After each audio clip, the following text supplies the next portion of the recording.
In the shadows of Brooklyn, where power whispered instead of shouted, one man built an empire so quietly the world barely noticed until it was too late. His name was Paul Vario. To the FBI, he was a captain in the Lucchese crime family. To his crew, he was a boss who commanded absolute loyalty. To the world, he remained invisible until a single night in December 1978, when the largest cash robbery in American history exposed the intricate web of corruption, violence, and old-world honor he had spent a lifetime weaving. This is not a story of flashy gangsters or Hollywood shootouts.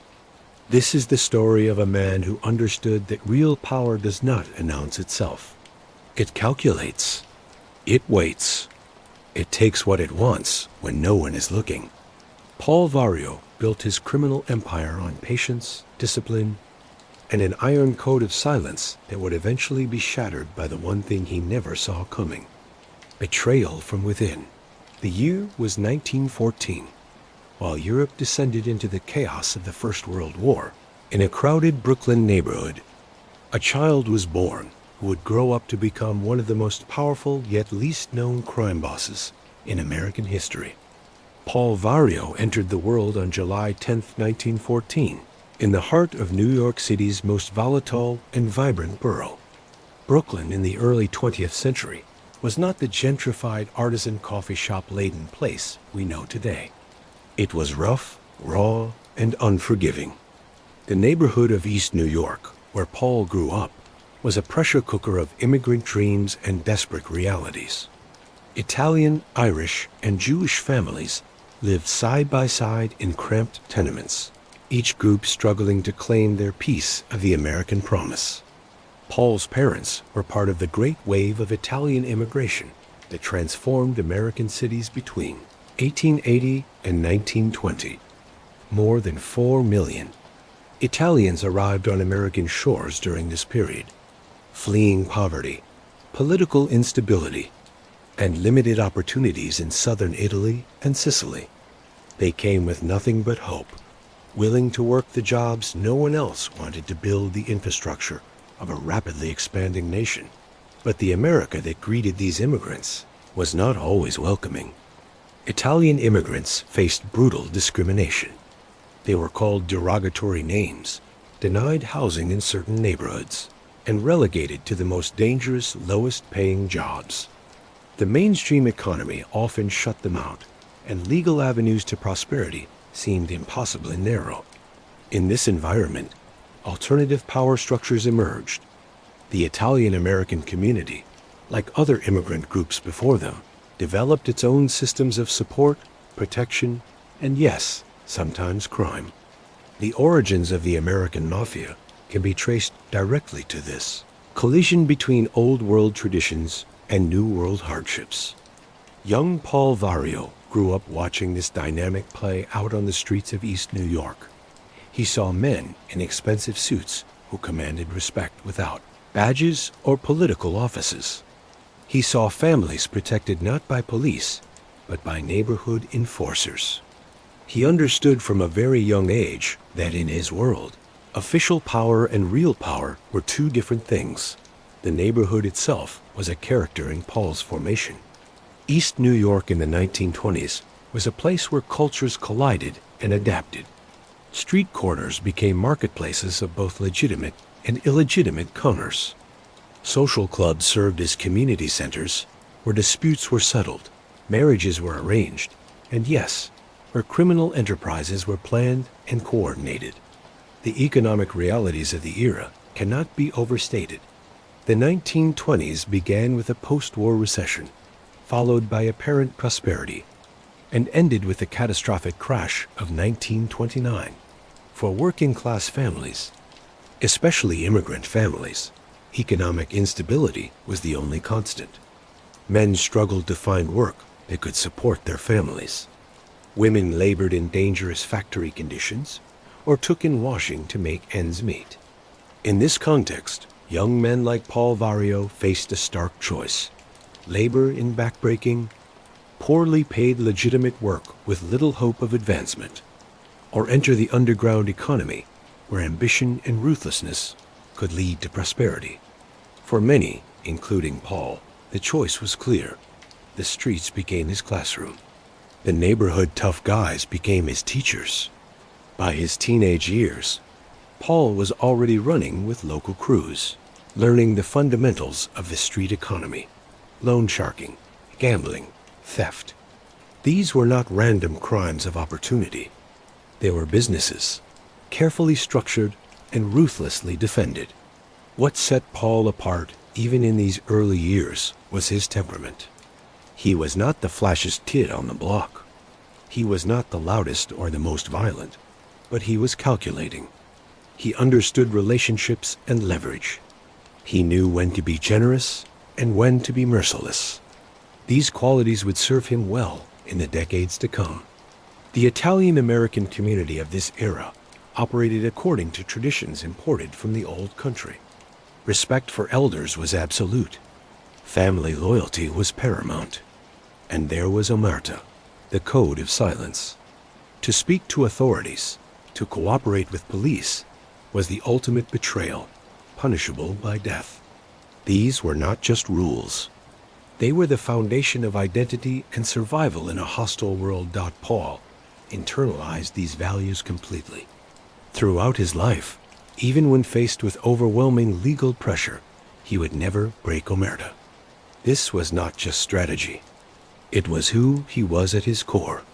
By the late 1920s, as Paul entered his mid-teens, he was no longer just a street kid. He was being noticed by the established criminals in the neighborhood, the men who ran the serious operations. These men saw something in Paul, a combination of intelligence, loyalty, and cold-blooded pragmatism that marked him as a potential earner and future leader. The period from the late 1920s through the 1940s was transformative both for America and for Paul Vario. These were the years of prohibition, the Great Depression, World War II seismic events that reshaped the nation. And through it all, organized crime adapted, evolved, and ultimately flourished. Prohibition, which lasted from 1920 to 1933, was the greatest gift the American government ever gave to organized crime. By banning the manufacture, sale, and transportation of alcohol, the government created a massive black market for a product that millions of Americans wanted. The Italian-American syndicates, along with Jewish and Irish gangs, rushed to fill that void. Paul Vario came of age during the tail end of Prohibition. While he was too young to be a major player in the bootlegging wars of the 1920s, he learned from those who were. He saw how enormous profits could be made by providing illegal services that people actually wanted. He saw how violence could be used strategically to protect markets and eliminate competition. And he saw how political corruption was essential to sustaining any large-scale criminal enterprise. The repeal of NWA, Prohibition in 1933, forced organized crime to adapt. The easy money from bootlegging dried up, but the organizational structures and political connections remained. The syndicates pivoted to other enterprises: gambling, loan sharking, labor racketeering, prostitution, and narcotics. This diversification would define organized crime for the next half-century. During this period, Paul began his serious apprenticeship in the criminal underworld. He was associated with various crews in Brooklyn, learning the trade from established criminals. The work was unglamorous: collecting debts, running numbers, strong-arming shopkeepers for protection money. But Paul was patient. He understood that in this world, you had to earn your place through demonstrated loyalty and competence. The structure of New York's organized crime was becoming formalized during these years. After the Castellammares War of the early 1930s, which ended with the assassination of old guard bosses, a new order emerged. Charles "Lucky" Luciano is credited with organizing the Italian-American gangs into a more rational structure, the Commission, consisting of the heads of the 5 families. These 5 families: Lucchese, Gambino, Genovese, Colombo, and Bonanno would dominate New York organized crime for decades. Each family controlled certain territories and rackets, though cooperation and conflict occurred in roughly equal measure. Paul Vario would eventually become a captain in the Lucchese family, one of the most powerful and disciplined of the five. The Lucchese family, named after boss Gaetano Tommy Lucchese, had particular strengths in labor racketeering in the garment district. Under Lucchese's leadership, the family avoided the internal wars and public attention that plagued some other families. They made money quietly and efficiently, which suited Paul Vario's temperament, perfectly dot by the late 1930s. Paul was firmly embedded in the Lucchese organization. He was running his own small crew, conducting various operations, and most importantly, earning money for his superiors. In the mob, everything comes down to earning. A made man who does not produce is worthless. Paul was a reliable earner, and that bought him protection, respect, and advancement. The outbreak of World War II in 1941 brought new opportunities for organized crime. With millions of men drafted into military service, labor shortages created opportunities for those who remained. Black markets emerged for rationed goods: sugar, gasoline, meat, nylon stockings. The mob controlled many of these black markets, making substantial profits while patriotic Americans struggled with ration books. Additionally, the mob had significant influence in the shipping industry through their control of longshoremen unions. This gave them opportunities for cargo theft, black market distribution, and even, according to some accounts, cooperation with naval intelligence to protect East Coast ports from potential sabotage. The extent of mob cooperation with the government during the war remains controversial, but what is clear is that the war years were profitable for organized crime. Paul Vario navigated this era successfully. He stayed out of military service, whether through deferment, connections, or medical reasons is unclear, and continued building his criminal operations. By the end of the war in 1945, he was a respected member of the Lucchese organization, a man on the rise. The post-war period from roughly 1945 to 1960 is often considered the golden age of American organized crime. The economy was booming, cities were growing, and new industries created new opportunities for corruption and theft. For a man like Paul Vario, with intelligence, ambition, and mob connections, it was a time of incredible opportunity. Paul established himself as a capo, a captain in the Lucchese family, commanding his own crew in the Brownsville East, New York section of Brooklyn. This was significant. A capo is middle management in the mob hierarchy, below the boss and underboss, but above the soldiers and associates. A capo's job is to manage criminal operations, earn money, and send a percentage up to the family leadership. In return, the capo gets to keep a substantial cut and has the backing of the entire family. Paul's territory was ideal for his purposes. Brownsville and East New York were working-class neighborhoods with plenty of opportunities for traditional mob rackets. But more importantly, the area was close to Idlewild Airport, which would later be renamed John F. Kennedy International Airport. This proximity to a major transportation hub would prove to be Paul's greatest asset. His operations were diverse, which was smart business. Putting all your eggs in one basket is dangerous, especially in an illegal enterprise.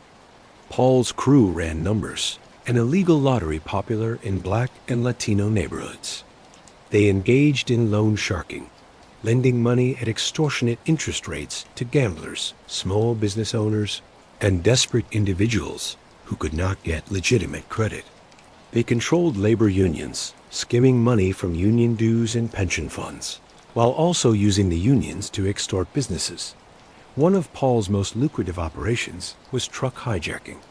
Brooklyn and Queens were crisscrossed with highways and truck routes, carrying goods from ports and airports to destinations throughout the region. Paul's crew would identify valuable loads: cigarettes, liquor, clothing, electronics, and then hijack the trucks, sometimes with inside help from drivers or warehouse workers. The stolen goods would be sold through fences or directly to corrupt retailers, all at a substantial profit. But perhaps most importantly, Paul developed connections at Idlewild Airport. The airport, which opened in 1948, quickly became one of the busiest in the world. Billions of dollars in cargo moved through it every year. Jewelry, cash, electronics, furs, and other high-value goods. For criminals, it was an almost irresistible target. Paul understood that successfully robbing the airport required inside help. He cultivated relationships with workers, cargo handlers, security guards, airline employees. Some were on his payroll.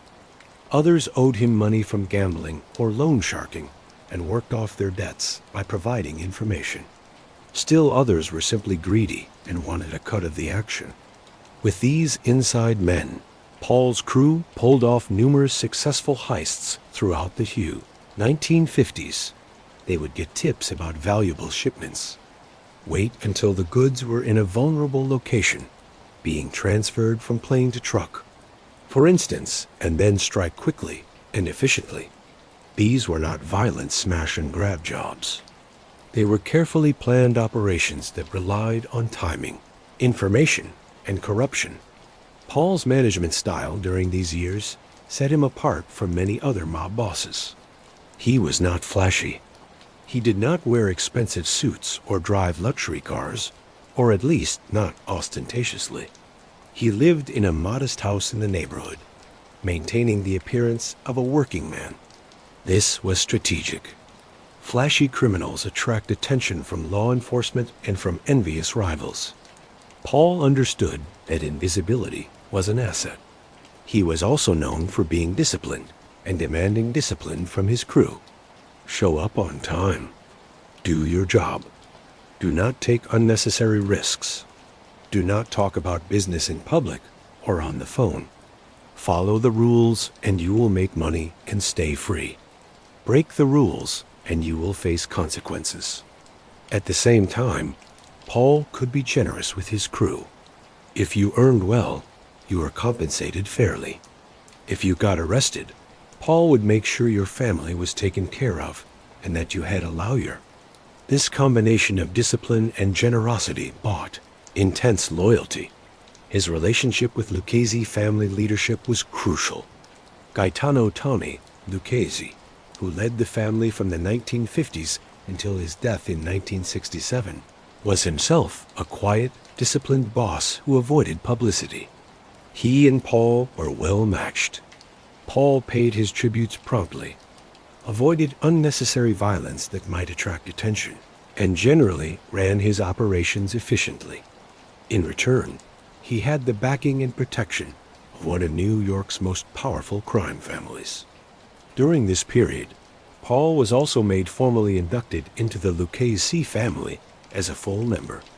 The making ceremony, though its details vary in different accounts, typically involved an oath of loyalty, the pricking of a finger to draw blood, and the burning of a saint's image, while the initiate swore to uphold omerta and put the family before everything, even his own blood relatives. This was a sacred bond in the mob world, one that supposedly could only be broken by death dot by the late 1950s. Paul Vario was firmly established as a major player in Brooklyn organized crime. He was earning substantial money, managing a capable crew, and had the respect of his superiors and peers. But the 1960s and 1970s would bring even greater opportunities, and, eventually, his downfall. Every empire needs a capital, and for Paul Vario, that capital was one of the most unassuming locations imaginable: the Euclid Avenue taxi stand in the Brownsville section of Brooklyn. From the outside, it was nothing special. A small storefront with a few cabs parked outside. The kind of neighborhood business that existed in every working-class area of New York. Men would gather there waiting for fares, playing cards, talking. To the casual observer, it was mundane, ordinary, forgettable. But to those who knew, The Euclid Avenue taxi stand was the nerve center of a multi-million-dollar criminal empire. It was Paul Vario's throne room, his office, his court. From this humble location, he commanded operations that stretched across Brooklyn, Queens, and into Manhattan. Decisions made in that taxi stand affected the livelihoods of hundreds of people, both criminals and civilians. The genius of using a taxi stand as headquarters was its plausibility. Why would men gather there all day? They are cab drivers waiting for fares. Why do people come and go constantly? It is a business. People need rides. Why are there always men outside watching the street? They are just drivers killing time. The taxi stand provided perfect cover for an operation that was anything but legitimate. Inside, the atmosphere was distinctly old world. This was not a modern office with desks and filing cabinets. It was a social club, a place where men of respect gathered.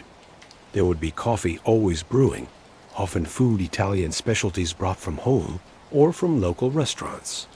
The radio might be playing. Men would be playing cards or dice. Conversation would flow in Italian and English, often a mixture of both.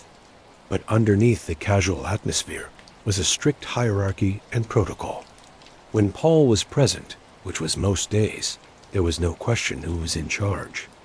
Men would come to him seeking approval for operations, reporting on earnings, asking for favors, or settling disputes. Paul held court, listening more than he spoke, occasionally asking questions, making decisions with a word or a nod. The daily operations of Paul's criminal empire were run from this taxi stand.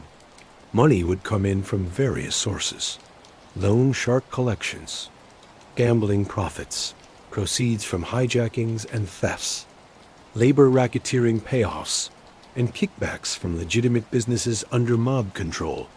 Paul would take his cut, send the required tribute up to family leadership, and distribute the rest according to who earned what. Record keeping was minimal and carefully obscured. The mob does not keep ledgers that could be used as evidence. Information was kept in heads, not on paper. Amounts were discussed verbally, never written down. Payments were in cash, always. This made prosecution incredibly difficult. Even when law enforcement knew exactly what was happening, proving it in court was another matter. Paul's management style at the taxi stand reflected his personality. He was not a screamer or a table pounder. He did not need to be. His authority was absolute and understood. When he spoke, men listened. When he made a decision, it was final. Those who challenged him or failed to follow orders faced consequences ranging from lost earnings to physical violence too. In extreme cases, death. But Paul was also known for fairness, at least by mob standards. If you earned, you got your fair share. If you had a legitimate problem, health issues, family crisis, legal troubles, he would help if you had been loyal and productive. This paternalistic approach was very traditional, very old-world Italian. The boss takes care of his men, and the men serve the boss with absolute loyalty. The taxi stand also served a social function beyond business. It was a gathering place for the neighborhood's connected men, a place where friendships were maintained, news was exchanged, and the bonds of their criminal fraternity were reinforced. These social bonds were crucial. The mob is as much a social organization as a criminal one. The relationships formed over cards and coffee were what held the organization together when legal pressure mounted or when internal disputes arose. Paul's personal life during this period remained relatively separate from his criminal activities, though of course the two could not be completely divorced. He was married and had children. He maintained a home in the neighborhood. He tried, to the extent possible, to be a family man in the traditional sense. His wife knew what he did, but certain things were never discussed at home. This compartmentalization was common among mobsters of his generation. However, maintaining this separation became increasingly difficult as law enforcement attention intensified. The FBI and local police knew about the taxi stand and knew Paul's role. They conducted surveillance, took photographs, tried to plant bugs.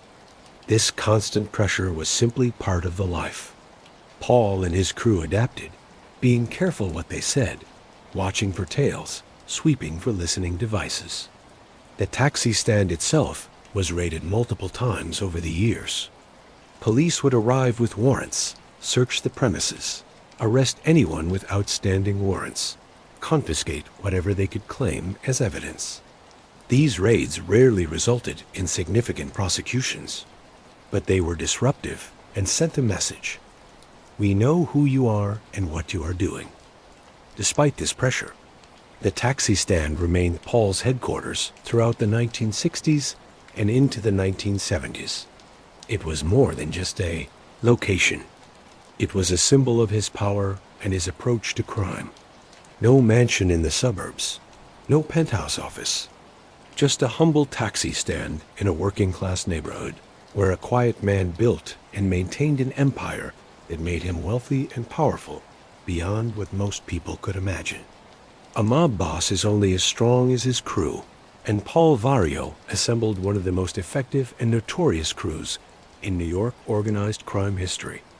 These were not just soldiers following orders. They were skilled criminals, each bringing specific talents and capabilities to the organization. Together, they formed a criminal enterprise that generated millions of dollars annually and executed some of the most audacious crimes of the era. The most important member of Paul's crew in many ways was James, Jimmy the Gent Burke. Despite the friendly nickname, Burke was a ruthless, violent criminal with a genius for planning and executing heists. Born in 1931, Burke had been committing crimes since childhood. He was smart, charismatic, and absolutely without conscience when it came to violence. Burke specialized in hijackings and robberies, particularly at JFK Airport. He had an intricate network of inside sources who would provide information about valuable shipments.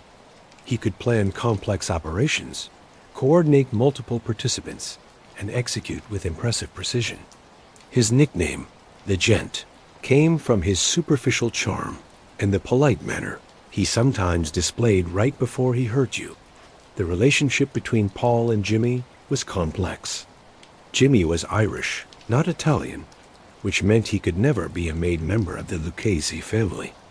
In the mob's rigid ethnic hierarchy, only men of Italian descent could be formally inducted. Jimmy was an associate, not a member, which theoretically placed him lower in the hierarchy. But in practice, Jimmy was so valuable and so feared that he operated almost as an equal to Paul, at least in terms of operational authority. Paul provided protection and political backing for Jimmy's operations. If Jimmy had a problem with another crew, Paul could smooth it over. If Jimmy got arrested, Paul could provide a lawyer and ensure his family was taken care of. In return, Jimmy kicked up a substantial portion of his earnings to Paul and helped execute jobs that Paul approved. Then there was Henry Hill, perhaps the most famous member of Paul's crew, though not for reasons that would please anyone. Born in 1943, Hill grew up in the same Brooklyn neighborhood as Paul's taxi stand. As a boy, he idolized the mobsters he saw, and he attached himself to Paul's crew as a teenager, starting with small errands and gradually taking on more significant roles. Hill was smart and eager. He learned quickly. He was good at cultivating relationships with the legitimate workers they needed for inside jobs: cargo handlers, truck drivers, airport workers.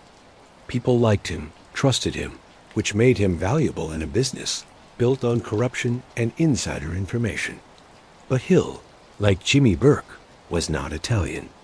On his father's side, his father was Irish. This meant he could never be made, could never be a full member of the family. He would always be an associate, always dependent on the sponsorship and protection of a made man like Paul. This limitation would gnaw at Hill over the years. contributing eventually to his decision to become an informant. The third crucial member of Paul's crew was Thomas Two-Gun Tommy DeSimone, a genuinely psychopathic killer. DeSimone was born in 1950, making him significantly younger than Paul and Jimmy. But what he lacked in age, he made up for in violence and unpredictability. DeSimone was a stone-cold killer who murdered on impulse and seemed to enjoy it. In the mob, violence is a tool, not a hobby. You kill when necessary to eliminate informants, settle scores, enforce discipline, protect territory. You do not kill randomly because it attracts law enforcement attention. DeSimone did not always follow this principle. He killed a young man named Billy Batts, a made member of the Gambino family, over a perceived insult. This murder, which would later be dramatized in the film Goodfellas, was extremely problematic because killing a made member of another family without permission violated fundamental mob rules. Paul and Jimmy helped dispose of the body and cover up the crime, but it created tensions that would fester for years. DeSimone's violence was useful when directed appropriately, but his lack of control made him a liability eventually. He would pay for the Billy Batts murder in the most final way possible. Beyond these key figures, Paul's crew included numerous other criminals, each with their own specialties. There were drivers who could navigate any situation, wheelmen for getaways. There were strong men who handled collections and enforcement. There were inside men at various locations, airports, docks, warehouses, union halls who provided information and cooperation. There were fences who converted stolen goods into cash. The organization was extensive and remarkably efficient. The operations they conducted were varied. Truck hijackings were frequent and lucrative. The crew would get a tip about a valuable load, stake out the truck, and take it, sometimes with the driver's cooperation, sometimes not.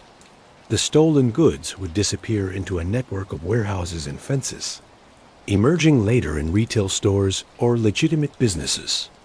The origins carefully obscured airport heists were more complex, but potentially more profitable.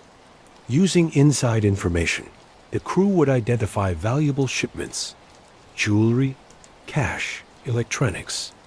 They would plan meticulously, figuring out schedules, security protocols, vulnerabilities. Then they would strike, often in the middle of the night, taking the goods and disappearing before authorities could respond. Beyond heists, the crew ran the usual mob operations. They controlled gambling, card games, dice games, bookmaking. They engaged in loan sharking, lending money at enormous interest rates. They had corrupt union officials on the payroll, allowing them to skim from pension funds and extort businesses. The dynamics within the crew were governed by strict rules, most of which were unwritten but universally understood. Loyalty was paramount.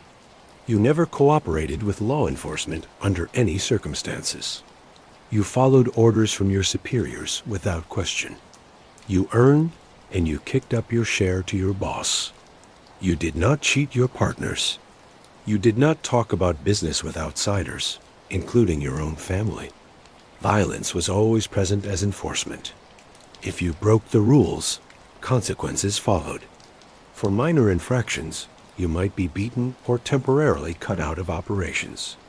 For serious violations, stealing from the crew, cooperating with police, showing disrespect to a superior, you could be killed.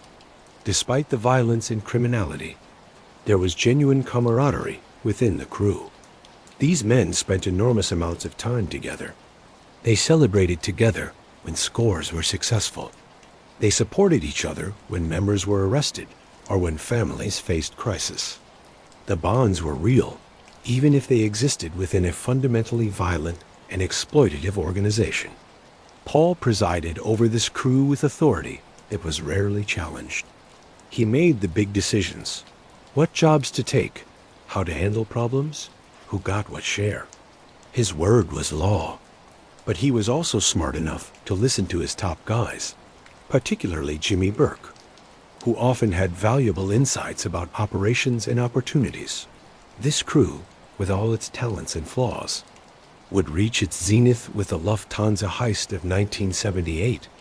But that same heist would trigger a chain of events paranoia, murder, betrayal that would ultimately destroy them all.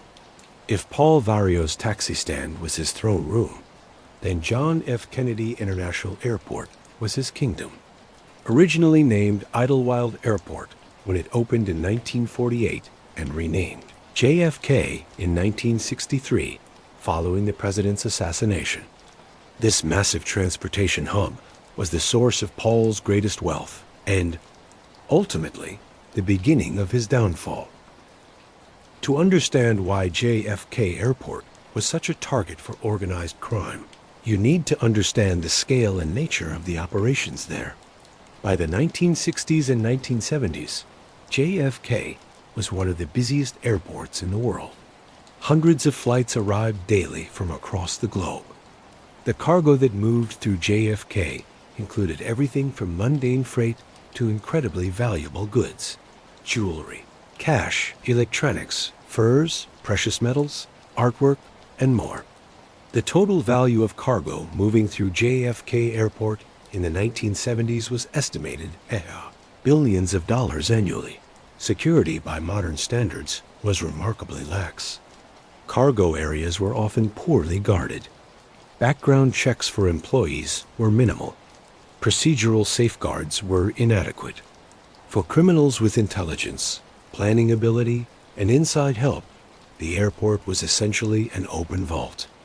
Paul Vario understood this better than almost anyone. His proximity to the airport, combined with his organizational skills and willingness to cultivate inside sources, made him the most successful airport thief in New York. But he did not work alone.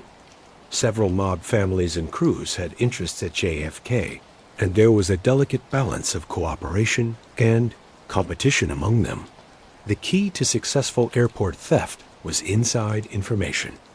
You needed to know when valuable shipments were arriving, where they would be stored, how they would be secured, and when they would be most vulnerable. This required having people on the inside, cargo handlers, security guards, airline employees, customs officials who would provide this information in exchange for payment or out of fear. Paul invested heavily in cultivating these sources. Some were on regular payroll, receiving weekly payments for information and cooperation. Others were compromised through gambling debts or loan shark obligations. They owed Paul money they could not repay, so they worked it off by providing information or looking the other way during heists. Still others were simply greedy, willing to risk their jobs and freedom for a cut of the score. Union control was another crucial element. Many airport workers belonged to unions, and the mob had deeply infiltrated several of these unions. By controlling union leadership, the mob could essentially control who got jobs at the airport.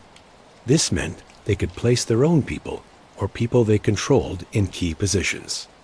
It also meant they could protect inside men from being fired or disciplined when suspicious activities occurred. The Lucchese family, Paul's organization, had particular influence with the Teamsters and certain airport worker unions. This gave them an enormous advantage in planning and executing thefts. They knew the layouts, the schedules, the security protocols. They knew who could be trusted and who could not. They knew exactly when to strike for maximum profit and minimum risk. The types of thefts varied. Sometimes it was subtle. Cargo would be lost or damaged, and when reported missing, it was actually in the hands of Paul's crew. Insurance would cover the loss.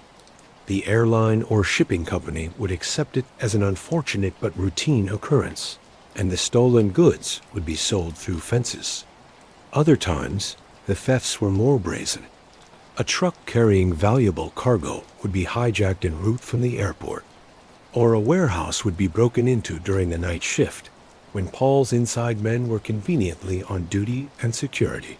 Cameras mysteriously were not functioning properly. The goods would be loaded into a truck, and disappear into Brooklyn. The airport provided a constant stream of income.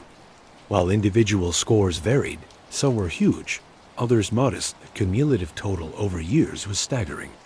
Paul was earning hundreds of thousands, potentially millions of dollars annually from airport operations alone. And remember, this was just one part of his criminal portfolio. He still had his loan sharking, gambling, union racketeering, and other operations producing income. The relationship between Paul and Jimmy Burke was particularly important for airport operations. Jimmy had exceptional talent for organizing heists and an extensive network of inside sources.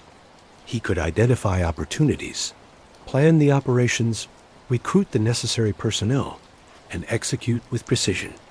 Paul provided the protection and infrastructure, the political backing within the mob, the connections to dispose of stolen goods, the ability to smooth over problems if they arose. One of their techniques was to target cash shipments. Airlines and banks regularly moved large amounts of currency through the airport. This was ideal from a criminal perspective. Cash is untraceable, easy to divide and spend, and does not require fences to convert into usable money. The downside was that cash shipments were often better protected, but with good inside information, even these could be vulnerable. Another lucrative target was jewelry, particularly shipments of precious gems. Diamond dealers, jewelry manufacturers, and retailers moved enormous amounts of jewelry through JFK. A single shipment could be worth hundreds of thousands or even millions of dollars. The goods were small, portable, and relatively easy to sell through underground channels. Electronics were also popular targets in this era. In the 1970s, electronics like televisions, stereos, and calculators were expensive and in high demand. A truckload of electronics could be sold quickly through corrupt retailers or at flea markets with minimal risk. The airport was not just a source of direct theft.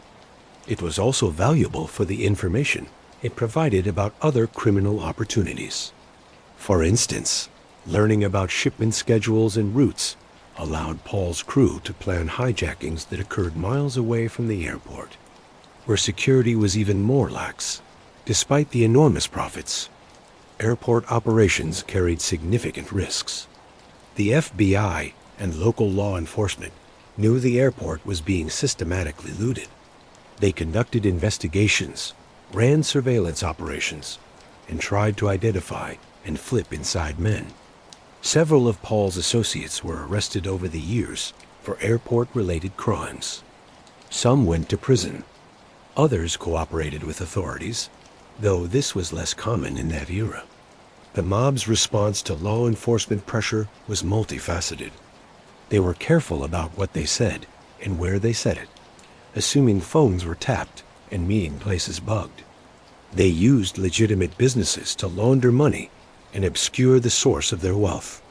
They had lawyers on retainer who could fight charges and negotiate plea deals when necessary. And they used violence and intimidation to discourage cooperation with authorities. For 2 decades, from the 1960s into the late 1970s, Paul Vario and his crew systematically exploited JFK Airport, generating enormous wealth while managing to avoid serious legal consequences. The airport was their golden goose, and they treated it accordingly, never killing it, never taking so much at once that it would trigger overwhelming law enforcement response, always maintaining the inside connections that made it all possible. But this delicate balance would eventually shatter. In December 1978, Jimmy Burke would convince Paul to approve one more airport job, one that would be bigger than anything they had ever attempted before. That decision would set in motion the destruction of everything Paul had built. To understand Paul Vario's success and ultimate failure, we need to understand the man himself, his personality, his values, his methods, and how he fit into the larger world of organized crime. Paul was, in many ways, a paradox. He wielded enormous power, yet maintained a remarkably low profile. He commanded absolute loyalty, yet rarely raised his voice. He was capable of extreme violence, yet presented himself as a quiet, almost mundane figure. These contradictions were not accidental. They were strategic choices that defined his approach to organized crime. Physically, Paul was not particularly imposing. He was of average height and build, balding as he aged, with a kind of face that could disappear in a crowd. He dressed simply, usually in casual clothes, slacks and shirts, occasionally a sport coat. He did not wear the expensive suits and jewelry that some mobsters favored. He drove decent but unremarkable cars. His home was comfortable but not ostentatious. Everything about his external presentation said, "I am just a regular guy. Nothing special here." This was deliberate. Paul understood that flashy criminals attract attention from law enforcement, from envious rivals, from potential robbers who might see an easy target. By maintaining a low profile, he reduced risks and allowed himself to operate more freely. He could move through his territory without drawing stares or whispers. He could conduct business in public places without obviously looking. Like a mob boss holding court. His personality matched his appearance.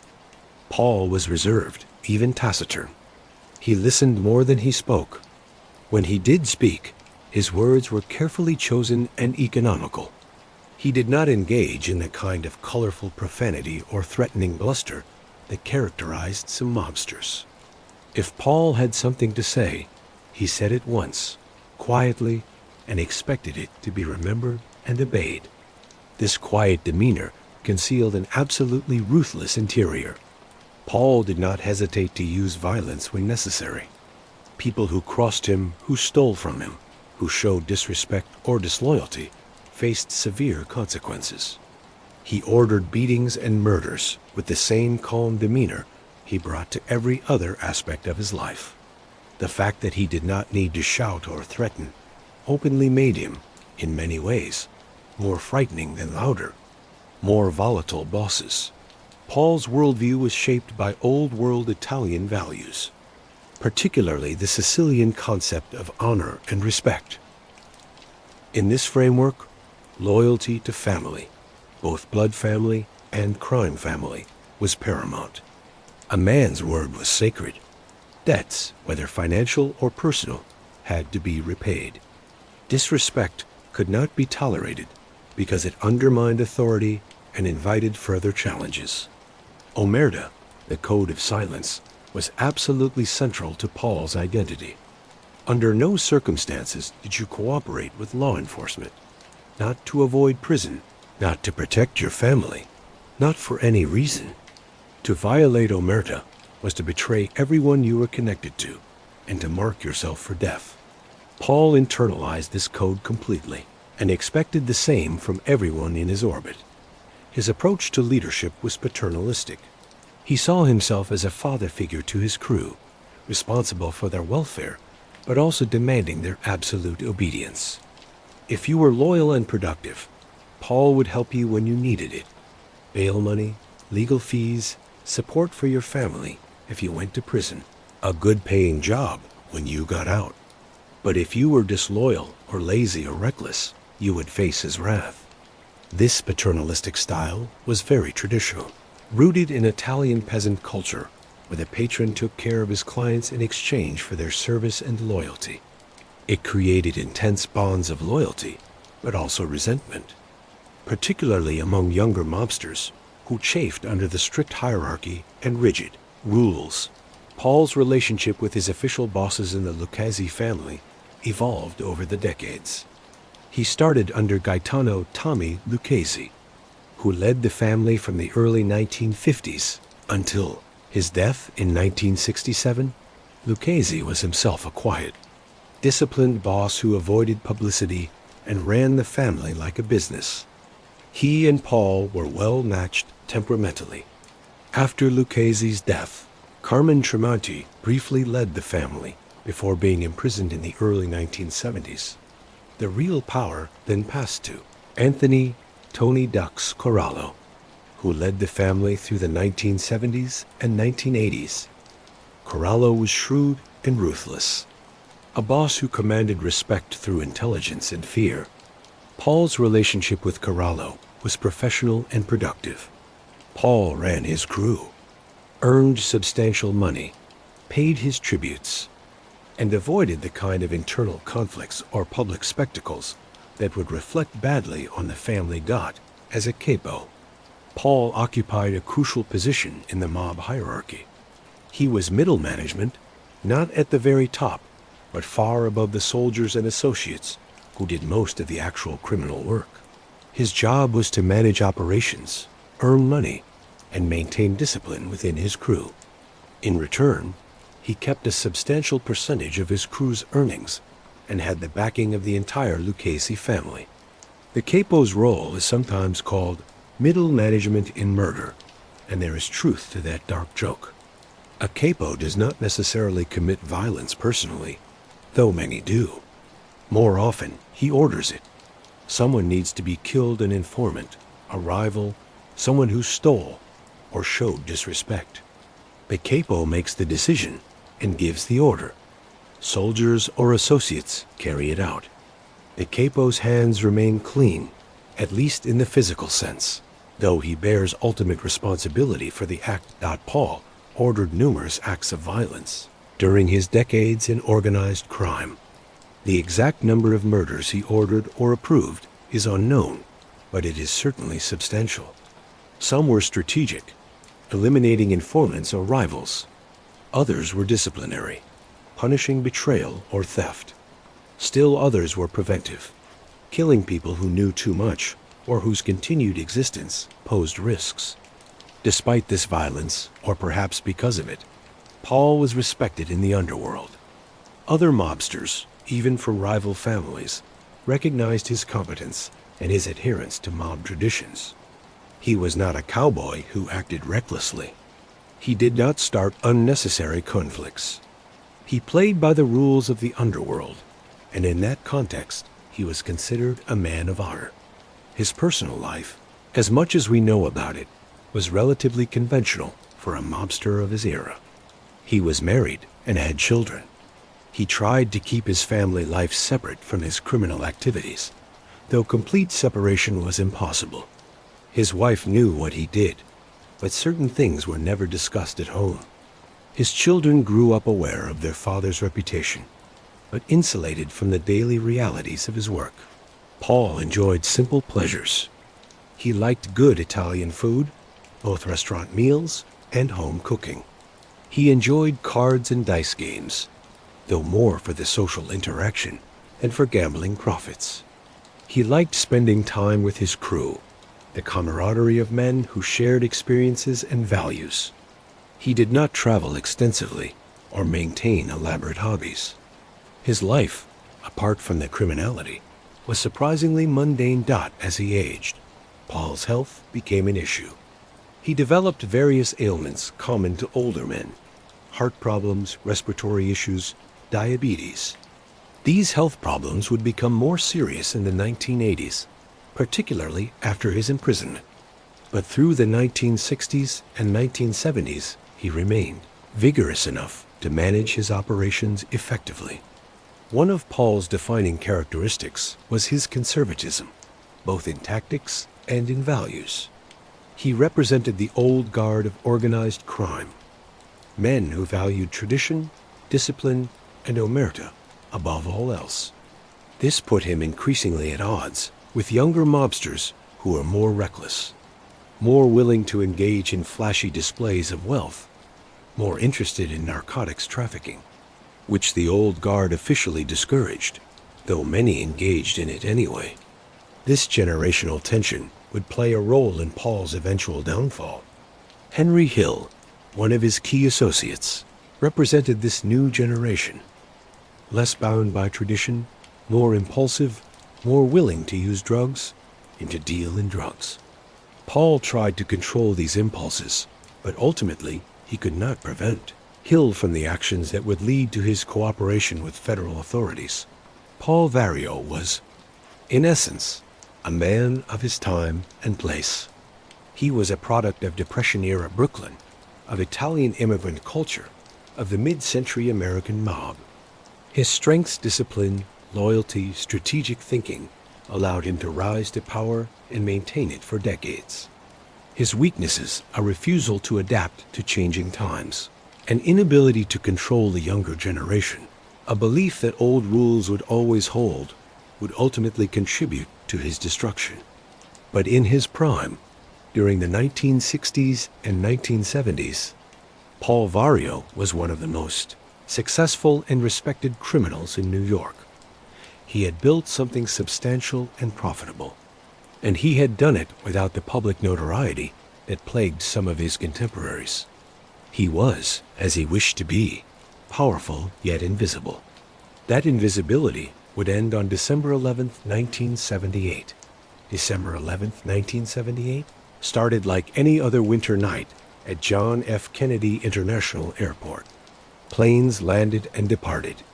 Cargo was unloaded and loaded. Workers moved through their routines. In the Lufthansa Airlines cargo building, located in a remote section of the airport, employees were processing the day's shipments, preparing for the night shift to take over. None of them knew they were about to become part of history. At approximately 3 o'clock in the morning on December 11th, a van pulled up to the Lufthansa cargo building. Several men, armed and wearing masks, emerged quickly and entered the facility. They knew exactly where to go and what to do. This was not random. It was the result of months of planning based on detailed inside information. The robbers quickly subdued the employees, binding them with tape and gathering them in one area. There was no extended violence, no unnecessary drama. The crew was professional, executing a plan that had been meticulously developed. They knew about the security systems and how to circumvent them. They knew where the most valuable cargo was stored. They knew the schedules and had timed their arrival perfectly. Within the building was something extraordinary. Approximately $5 million in cash, some estimates say. $5,875,000 in jewelry. The cash was untraceable American currency that had been exchanged for German marks and was being returned to the United States. The jewelry consisted of various precious stones and finished pieces. In total, the haul was worth nearly $6 million, equivalent to more than $25 million in today's currency. The robbers worked efficiently. They loaded the cash and jewelry into their van. The entire operation took less than an hour. By the time airport security realized something was wrong, the crew was gone, disappearing into the early morning darkness of Queens and Brooklyn. They left behind terrified but unharmed employees and the biggest cash robbery in American history up to that point. The mastermind behind the heist was Jimmy Burke, Paul Vario's most capable and most dangerous associate. But Jimmy could not have pulled it off without inside help. And that help came from Louis Werner, a Lufthansa cargo worker who had detailed knowledge of the facility's operations, security procedures, and shipment schedules. Werner was deeply in debt to bookmakers and loan sharks. Some connected to Paul's operation and saw the heist as his way out. Werner brought the opportunity to Martin Krugman, a wig salesman who was involved with Jimmy Burke and Henry Hill in various schemes. Krugman brought it to Hill, and Hill brought it to Burke. Burke immediately recognized the potential and began planning. He recruited a crew: Tommy DeSimone, Joe Buda Manry, Parnell Stax Edwards, Angelo Seep, and others. Each had a specific role. The plan was meticulous. They studied the facility's layout, memorized the security guard schedules, figured out the best time to strike, when the maximum amount of cash would be present, but the fewest workers would be on duty. They arranged for a safe vehicle to transport the goods and a secure location to divide the proceeds. Paul Vario's role in the Lufthansa heist is somewhat ambiguous, which is typical of how bosses insulate themselves from direct involvement. He did not participate in the robbery itself. He was not in the planning meetings. He could not be directly connected to any of the specifics. But Jimmy Burke would not have undertaken such a major operation without Paul's approval. As capo, Paul had to authorize any significant criminal activity in his territory, and Paul certainly benefited financially from the heist. The best evidence suggests that Burke presented the opportunity to Paul, who gave his blessing for the operation to proceed. Paul likely did not know, or want to know, all the details. Plausible deniability was crucial. If things went wrong, he could claim ignorance. But he knew something big was being planned, and he expected his share of the proceeds. The immediate aftermath of the heist seemed like a triumph. They had pulled off the biggest cash robbery in American history. The crew divided the initial proceeds, with Jimmy Burke keeping the largest share and distributing portions to the participants according to their roles. Paul received his cut as the capo who controlled the territory and provided protection. Everyone involved suddenly had access to enormous amounts of cash. But the triumph quickly turned toxic. The Lufthansa heist was too big, too notorious. It immediately became national news. The FBI launched a massive investigation, assigning dozens of agents to the case. The pressure on the New York mob was intense. Every law enforcement agency wanted to solve this case. The amount of attention was unprecedented. This violated one of the cardinal rules of successful criminal enterprise. Do not attract unnecessary attention. Small, steady scores can continue indefinitely if done carefully. But spectacular crimes bring spectacular law enforcement responses. Paul had always understood this. He preferred consistent, moderate-profile operations that generated steady income without triggering major investigations. The Lufthansa heist was the opposite. A huge score that put everyone involved under a microscope. Even worse, the crew did not follow the basic rules that might have minimized the damage. They were supposed to lay low, to not spend conspicuously, to avoid drawing attention. Some followed this advice. Others did not. Tommy DeSimone bought a new car and threw money around conspicuously. Angelo Seep did the same. Wives and girlfriends suddenly had expensive jewelry and furs. For experienced criminals, this was amateur hour behavior. Jimmy Burke recognized the danger immediately. He knew that law enforcement would be looking for sudden displays of unexplained wealth. He knew that participants might panic under interrogation and start talking. And most of all, he knew that the worst thing about a big score is that many people know about it. Participants, their families, their friends. Every person who knew was a potential informant. Burke's solution was characteristically brutal. Eliminate everyone who could potentially testify. What followed was a bloodbath. Martin Krugman, who had brought the opportunity to Burke in the first place, was the first to disappear. He had been complaining that he had not received his promised share. He was worried and talking too much. In January 1979, just weeks after the heist, Krugman vanished. His body was never found, but everyone knew what happened. Burke had him killed. Joe Buddha Manri, one of the participants, was next. In May 1979, his body was found in a car in Brooklyn. He had been shot multiple times. Officially, the murder was unsolved. In reality, everyone in the underworld knew Burke had ordered it. Louis Werner, the inside man who had made the whole heist possible, was arrested in February 1979. The FBI had traced him through various clues, including his sudden attempt to pay off his gambling debts. Werner was charged and ultimately convicted, receiving a 15-year sentence. Burke wanted him killed before he could testify, but Werner was in federal custody, making him unreachable. Parnell Stacks Edwards, who had been responsible for disposing of the van used in the heist, but had failed to do so promptly, was found shot to death in December 1978, just weeks after the robbery. His failure to get rid of evidence quickly had endangered the entire crew, and Burke had him eliminated. Tommy DeSimone, the violent, unpredictable killer who had participated in the heist, disappeared in January 1979. The official story was that he was being made formally inducted into the family. He was told to get dressed up and meet certain people. He did, and he was never seen again. The reality was that he was being killed not for the Lufthansa heist, but for the murder of Billy Batts years earlier. The Gambino family had finally decided to exact revenge, and the Lucchese leadership, including Paul, allowed it to happen. DeSimone had become too dangerous and too unpredictable. No one mourned his death. The killings continued into 1979 and 1980. Paolo Lee Costri was found shot to death. Angelo Seep and his girlfriend Joanna Lombardo were both killed.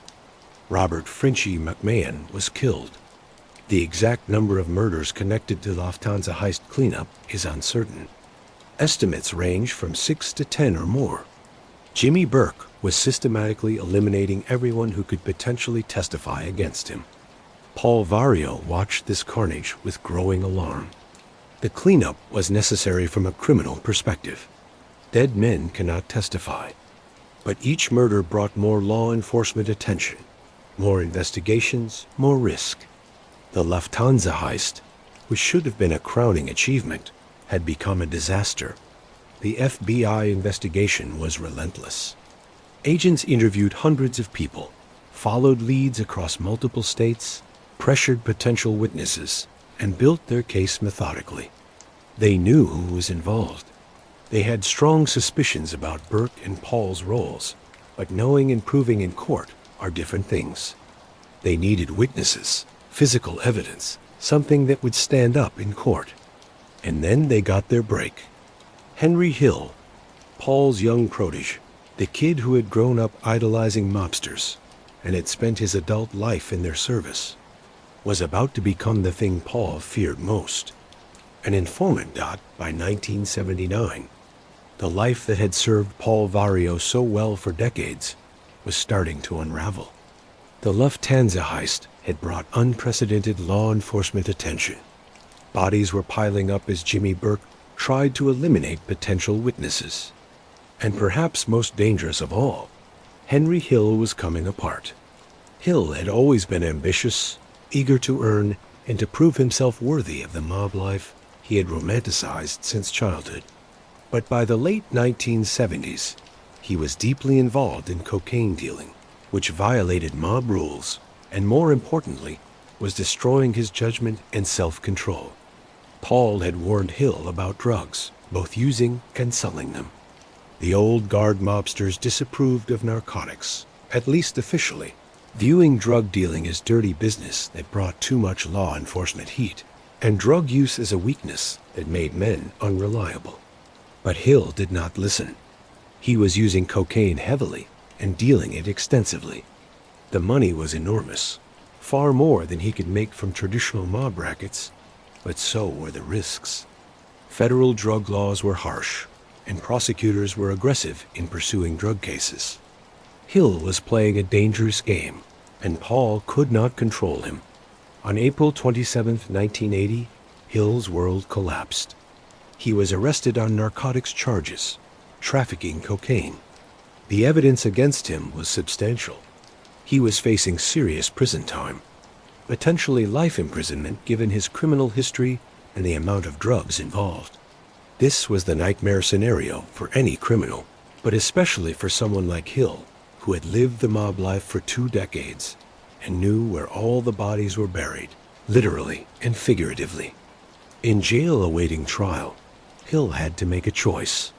He could stay silent, uphold omerta, accept his prison sentence, and hope that Paul would take care of his family while he was inside. This was the honorable choice by mob standards. It was what was expected, what he had sworn to do, what the entire organization depended upon. Or he could cooperate with federal authorities, tell them everything he knew about Paul Vario. Jimmy Burke, the Lucchese family, and decades of criminal activity. This would almost certainly keep him out of prison, would put him and his family in the federal witness protection program, would give him a chance at a new life. But it would also make him a rat, an informant, the worst thing a mobster could be. It would mark him for death. If the mob ever found him, he would be killed, no matter how many years passed. The FBI had been trying to flip Hill for years. They knew he was knowledgeable about Paul's operations and the Lucchese family generally. They knew he had been involved in the Lufthansa Heist and numerous other crimes. He was exactly the kind of insider witness who could break open their cases. When Hill was arrested on drug charges, they saw their opportunity and pressed hard. Hill was terrified. He had seen what Jimmy Burke did to people who might cooperate with authorities. He had helped dispose of bodies. He knew the cleanup that had followed Lufthansa was specifically designed to eliminate anyone who might testify. If Burke even suspected Hill might flip, Hill would be killed. Paul might try to protect him, but if the decision came from higher up in the family, Paul would have to acquiesce. Hill's wife, Karen, was also pushing him to cooperate. She was tired of the mob life, tired of the danger, tired of watching her husband deteriorate from cocaine use. She wanted out, as she knew witness protection was the only way they could escape and survive. In June 1980, after weeks of negotiation with federal prosecutors, Henry Hill made his decision. He would cooperate. He would tell them everything. The debriefing began immediately. Hill met with FBI agents and federal prosecutors for hours, then days, then weeks. He described Paul Vario's organization in detail, the structure, the operations, the crimes. He explained how the airport thefts worked, naming inside men and describing specific heists. He detailed the Lufthansa robbery, who planned it, who participated, where the money went. He described murders, including the Billy Bats killing and the Lufthansa cleanup murders. He gave them Jimmy Burke, describing his role in countless crimes and his paranoid murder spree after Lufthansa. He gave them Tommy DeSimone, though DeSimone was already dead by then. He gave them dozens of other criminals, both in the Lucchese family and in other organizations. And most devastatingly for Paul, Hill described decades of Paul's criminal activity in precise detail: the loan sharking operations, the gambling rackets, the labor racketeering, the airport thefts, the hijackings. He explained Paul's role in the organization, his relationship with family bosses, his methods of operation. He provided dates, locations, names, amounts of money. Everything Paul had built over 40 years was being laid out for federal prosecutors. The impact of Hill's cooperation cannot be overstated. In the mob, information is carefully compartmentalized. Lower-level members do not know what upper-level members are doing.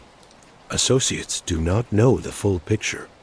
This compartmentalization is a defense against exactly what was now happening: one person giving up the entire organization. But Hill had been with Paul's crew for over 20 years. He had been involved in countless crimes. He knew the players, the methods, the history, and he was willing to testify in court, which was crucial. Many informants will tell the FBI what they know, but they will not testify publicly because they are terrified of retaliation. Hill was desperate enough and angry enough. He felt betrayed by the mob that he believed should have better protected him, to agree to testify in open court. Paul Vario learned of Hill's cooperation through the mob grapevine. In organized crime, information flows through informal networks. When someone flips, word spreads quickly. Paul's reaction was reportedly one of disbelief followed by cold fury. Hill had been like a son to him. Paul had mentored him, protected him, given him opportunities to earn. And now Hill was betraying him, breaking the most sacred rule of their world. But there was nothing Paul could do. Hill was in federal custody and in witness protection. He was unreachable. The only option was to minimize the damage, prepare legal defenses, and wait for the indictments that were certainly coming. The waiting did not take long. Based on Hill's testimony and supporting evidence gathered by the FBI, federal prosecutors began preparing cases against Paul Vario, Jimmy Burke, and numerous other members of the Lucchese organization. The charges would include racketeering, extortion, murder, conspiracy, fraud, and countless other offenses spanning decades. Paul's legal troubles were not limited to federal charges related to Hill's testimony. He was also facing state charges for various crimes. In 1980, he was convicted of helping to conceal the owner of a restaurant that had received a liquor license under questionable circumstances. This conviction resulted in a 4-year prison sentence, his first significant incarceration. For a man who had operated freely for decades, who had commanded respect and fear, who had built a substantial criminal empire, imprisonment was devastating. At 66 years old, Paul was facing the reality that he might spend the rest of his life in prison. His health was declining. He had various age-related ailments that prison conditions would worsen. His organization was under assault. His protege had betrayed him. Everything was falling apart. Jimmy Burke was also arrested and faced multiple trials. He would eventually be convicted of various crimes and sentenced to life imprisonment. He died in prison in 1996, never having cooperated with authorities, despite spending the rest of his life behind bars. The Lucchese family leadership was facing its own problems. Multiple members were under indictment. Law enforcement pressure was intense. The Commission, the ruling body of the New York mob, was even under investigation. The era of relative impunity that organized crime had enjoyed in the post-war decades was ending. Better investigative techniques, RICO statutes that allowed prosecutors to charge entire organizations rather than just individual crimes, and the increasing willingness of mobsters to cooperate with authorities were all changing the landscape. For Paul, sitting in prison and watching his world collapse, it must have seemed like everything he had believed in had been a lie. The honor, the loyalty, the code Hill had shattered all of it. The organization he had served faithfully for decades could not protect him. The life he had built was revealed as fragile, dependent on silence that could be broken by any sufficiently desperate or angry individual. But even facing all this, Paul Vario never cooperated with authorities. He never broke omerta. He never testified against anyone. Whatever bitterness and anger he felt, whatever practical benefits cooperation might have provided, he held to the code. Perhaps it was pride. Perhaps it was fear of what would happen to his family if he cooperated. Perhaps it was simply who was, a man whose entire identity was built on that code, and without it, he would be nothing. Henry Hill's decision to become a federal witness was not a simple or clean break. It was a messy, complicated process driven by fear, desperation, self-preservation, and a certain amount of vindictiveness.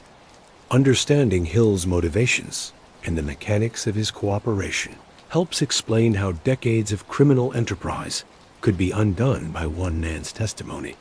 Hill's cooperation began in June 1980, but his relationship with Paul Vario and the mob was already fracturing before that. In the months leading up to his arrest, Hill was increasingly out of control. His cocaine use was heavy and constant. He was dealing drugs openly, making little effort to hide it. He was drawing attention to himself, and by extension, to Paul's entire operation. Paul had tried to rein Hill in. There were warnings, both direct and indirect. Stop dealing drugs. Stop using drugs. You are going to bring heat on all of us. But Hill, in the grip of addiction and intoxicated by the money drugs brought in, did not listen. The respect he had once had for Paul's authority had eroded. When Hill was arrested on drug charges in April 1980, His initial instinct was probably to stay quiet and tough it out. That was what he had been taught his entire criminal career. But sitting in jail, facing decades in prison, watching his life circle the drain, that resolve began to crack. The FBI agents who approached him were skilled at this. They did not just threaten. They appealed to his self-interest. They painted a picture of his future if he did not cooperate. Decades in a maximum security prison, his wife and children struggling without him, his youth and health wasted behind bars. They reminded him of all the people Jimmy Burke had killed after Lufthansa. Did Hill really think the mob would protect him? Or would he be next on Burke's cleanup list? Then they painted the alternative: witness protection, a new identity, freedom for him and his family, a chance to start over. Yes, he would have to testify. Yes, he would be breaking the code. But he would be alive, and he would be free. The FBI also made it clear that they already knew a great deal. Hill's cooperation would be valuable, but they had other sources, other evidence. Hill was not going to give them information they had no way of verifying. If he lied or held back, they would know, and the deal would be off. This was important psychologically. Hill could tell himself he was not really betraying anyone, because the authorities already knew most of it anyway. His wife Karen was also crucial in pushing him toward cooperation. From her perspective, the mob life had brought nothing but misery. She had lived in fear for years, watching her husband spiral into drug addiction, dealing with his infidelities, worrying about violence and arrest. She wanted out, and she made that clear to Henry. Cooperate, or lose your family along with your freedom. The actual debriefing process was extensive. Federal prosecutors and FBI agents questioned Hill for hundreds of hours over many months. They went through his entire criminal career, crime by crime, year by year. They asked for names, dates, locations, amounts of money, methods of operation. They pushed him for details they could verify independently. Physical descriptions, specific conversations, documentary evidence. Hill proved to be an exceptional witness, at least from the prosecution's perspective. He had an excellent memory for details.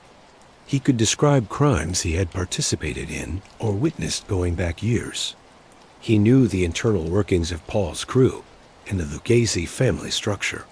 He could explain how mob operations functioned in ways that prosecutors and juries could understand.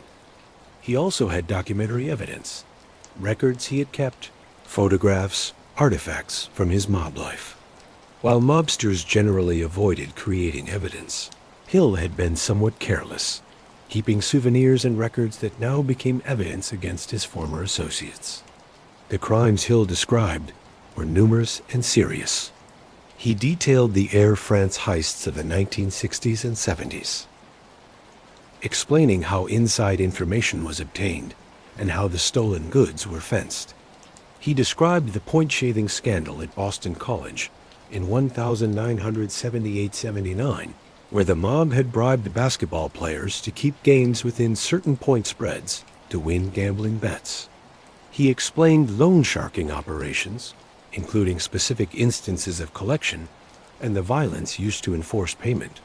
Most dramatically, Hill provided detailed information about the Lufthansa heist. He explained the planning, named the participants, described the execution, and detailed what happened to the money. He also described the subsequent murders as Jimmy Burke tried to eliminate witnesses. While Hill had not participated in most of these murders directly, he knew about them and could provide evidence linking Burke to them. He described the murder of Billy Batts in gruesome detail. Hill had been present when DeSimone and Burke killed Batts, and he had helped dispose of the body. This was direct testimony about a murder, extremely valuable from a prosecution perspective. He explained how the mob controlled unions, particularly in the trucking and construction industries. He named corrupt union officials, described kickback schemes, and detailed how this control was used to extort businesses and enable cargo thefts. He provided information about Paul Vario's specific role in all of this. Paul's position as capo, his control over the crew, his approval of major operations, his receipt of proceeds from crimes. Hill made clear that while Paul did not always participate directly in crimes, he was the boss, the man who gave orders and reaped profits. For Paul Vario, learning the details of Hill's betrayal must have been agonizing. This was not just any informant. This was someone he had known since Hill was a teenager, someone he had mentored and protected, someone who had eaten at his table and been treated like family. The personal dimension of the betrayal went far beyond the legal consequences. In the mob culture Paul had grown up in, betrayal of this magnitude was incomprehensible. Men went to prison rather than cooperate. They died rather than break omerta. The idea that someone would provide such detailed, devastating testimony against their former associates was seen as the ultimate act of cowardice and dishonor. Paul's associates who remained loyal saw Hill as the worst kind of rat. There was a price on his head. Whoever found and killed Hill would be richly rewarded and highly respected within the organization.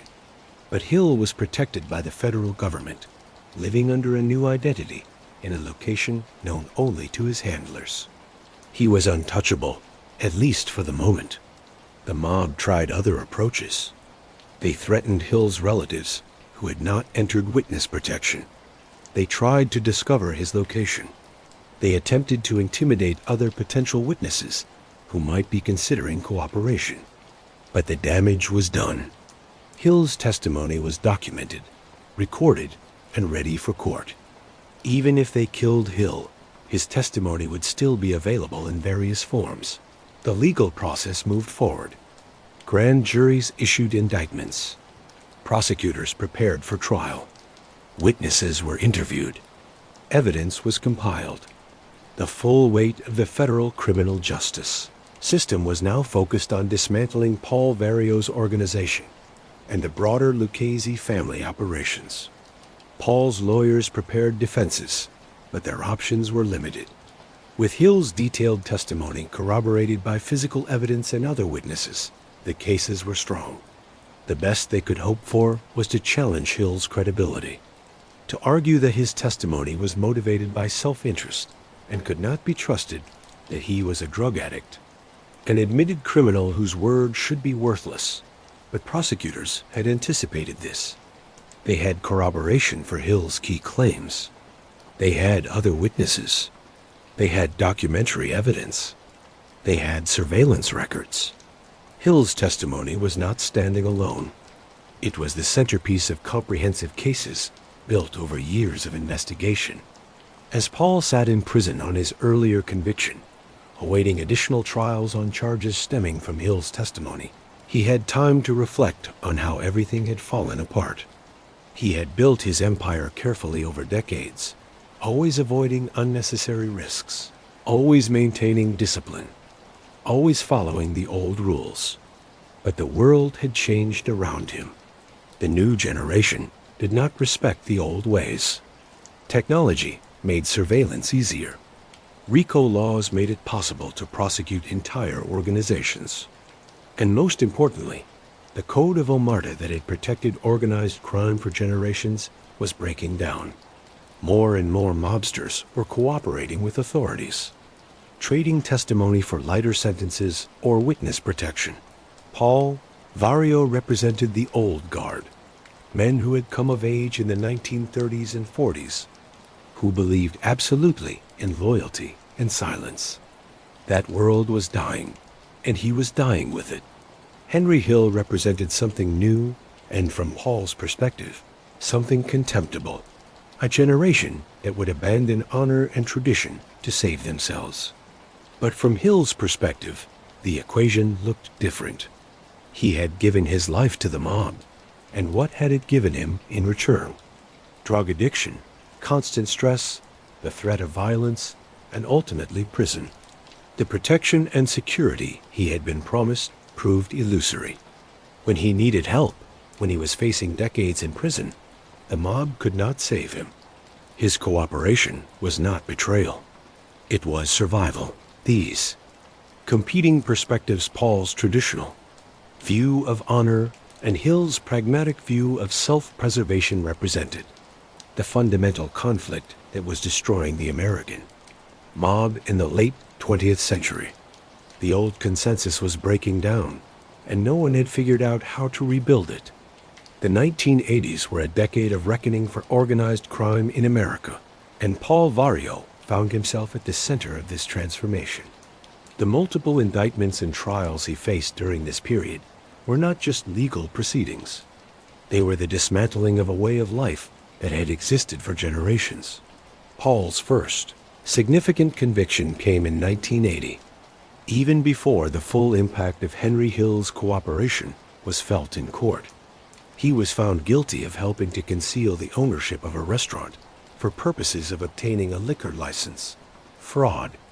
This seems like a relatively minor charge compared to the murders and major thefts he had been involved with over the decades, but it is typical of how the government often prosecutes mob figures. Major crimes are hard to prove beyond reasonable doubt, but smaller crimes, documented crimes with paper trails and credible witnesses, can be easier to prosecute and still result in substantial prison time. Paul was sentenced to 4 years in federal prison for this conviction. At 66 years old, this was his first extended incarceration. For someone who had operated freely for decades, who had wielded power and commanded respect, being imprisoned was both psychologically devastating and physically difficult. His health was already declining, and prison conditions would only worsen his various ailments. But this was just the beginning. Based on Henry Hill's testimony and years of FBI investigation, federal prosecutors had built comprehensive racketeering cases against Paul and many of his associates. These cases, brought under RICO statutes, the Racketeer Influenced and Corrupt Organizations Act, were designed to prosecute entire criminal enterprises rather than just individual crimes. RICO, passed by Congress in 1970, had become the federal government's most powerful weapon against organized crime.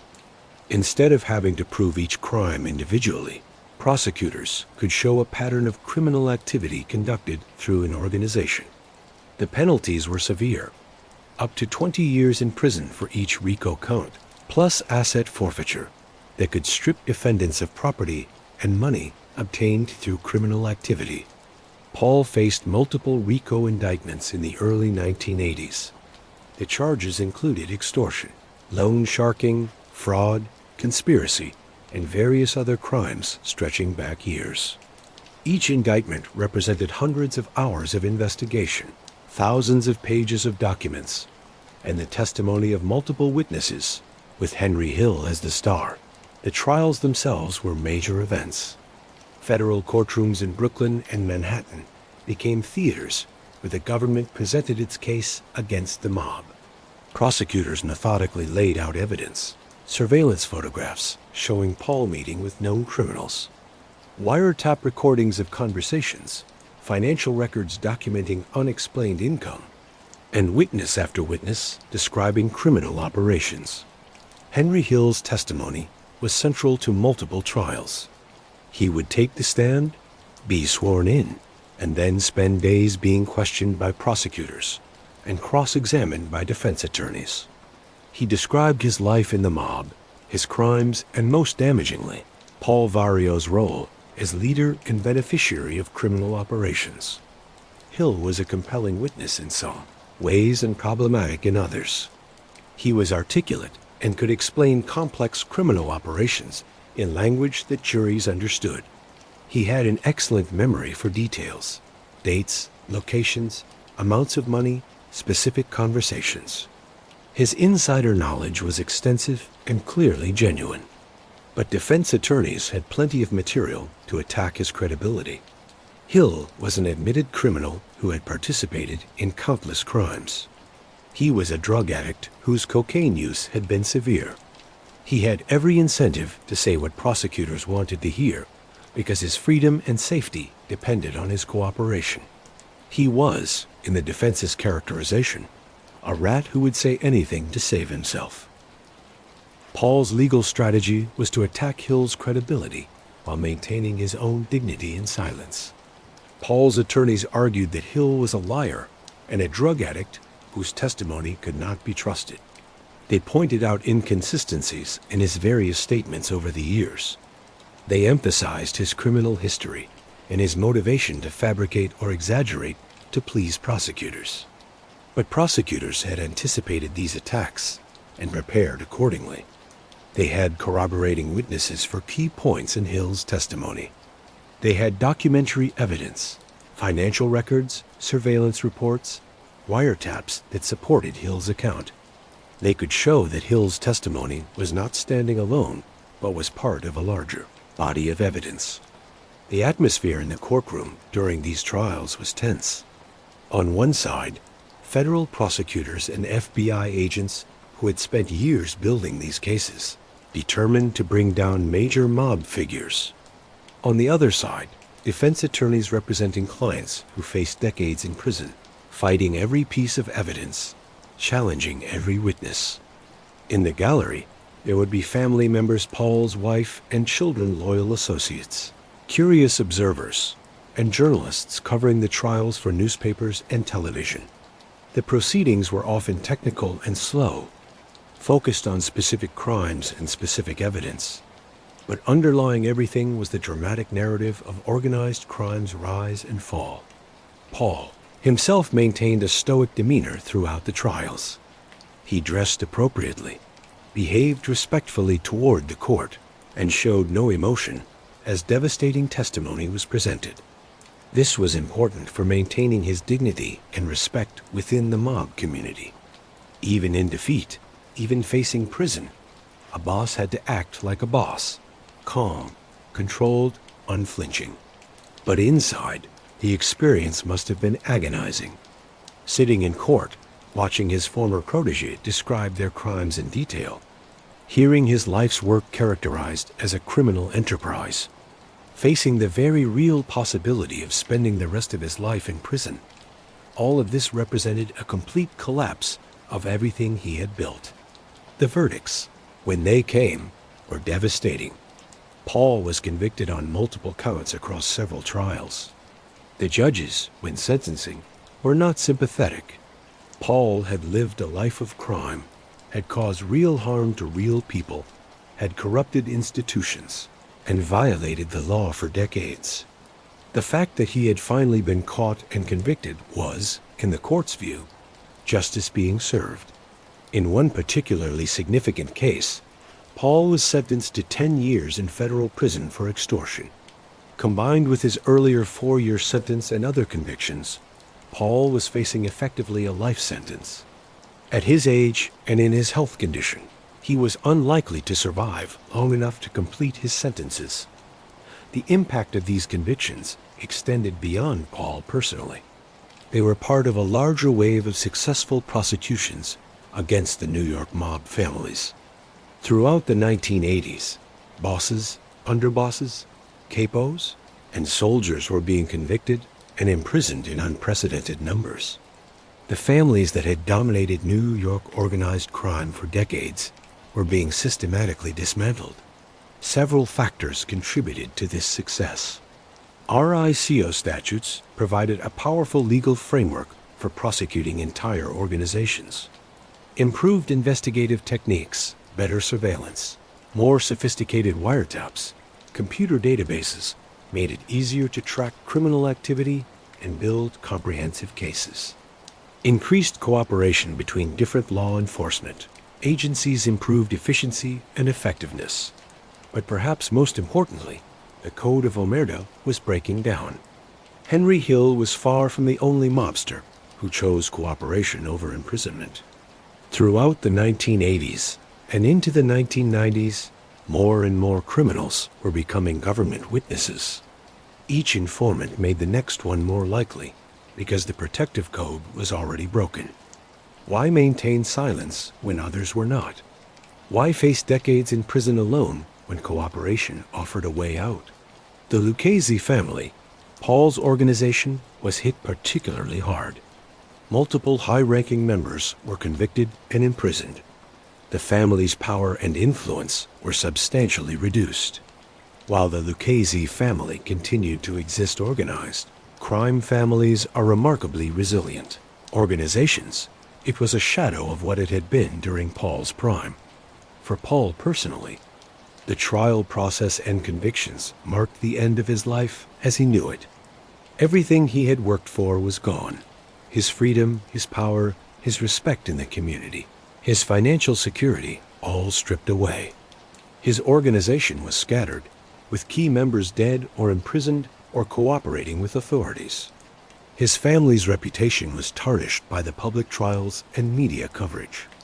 At 72 years old, Paul Vario was transferred to federal prison to begin serving his sentences.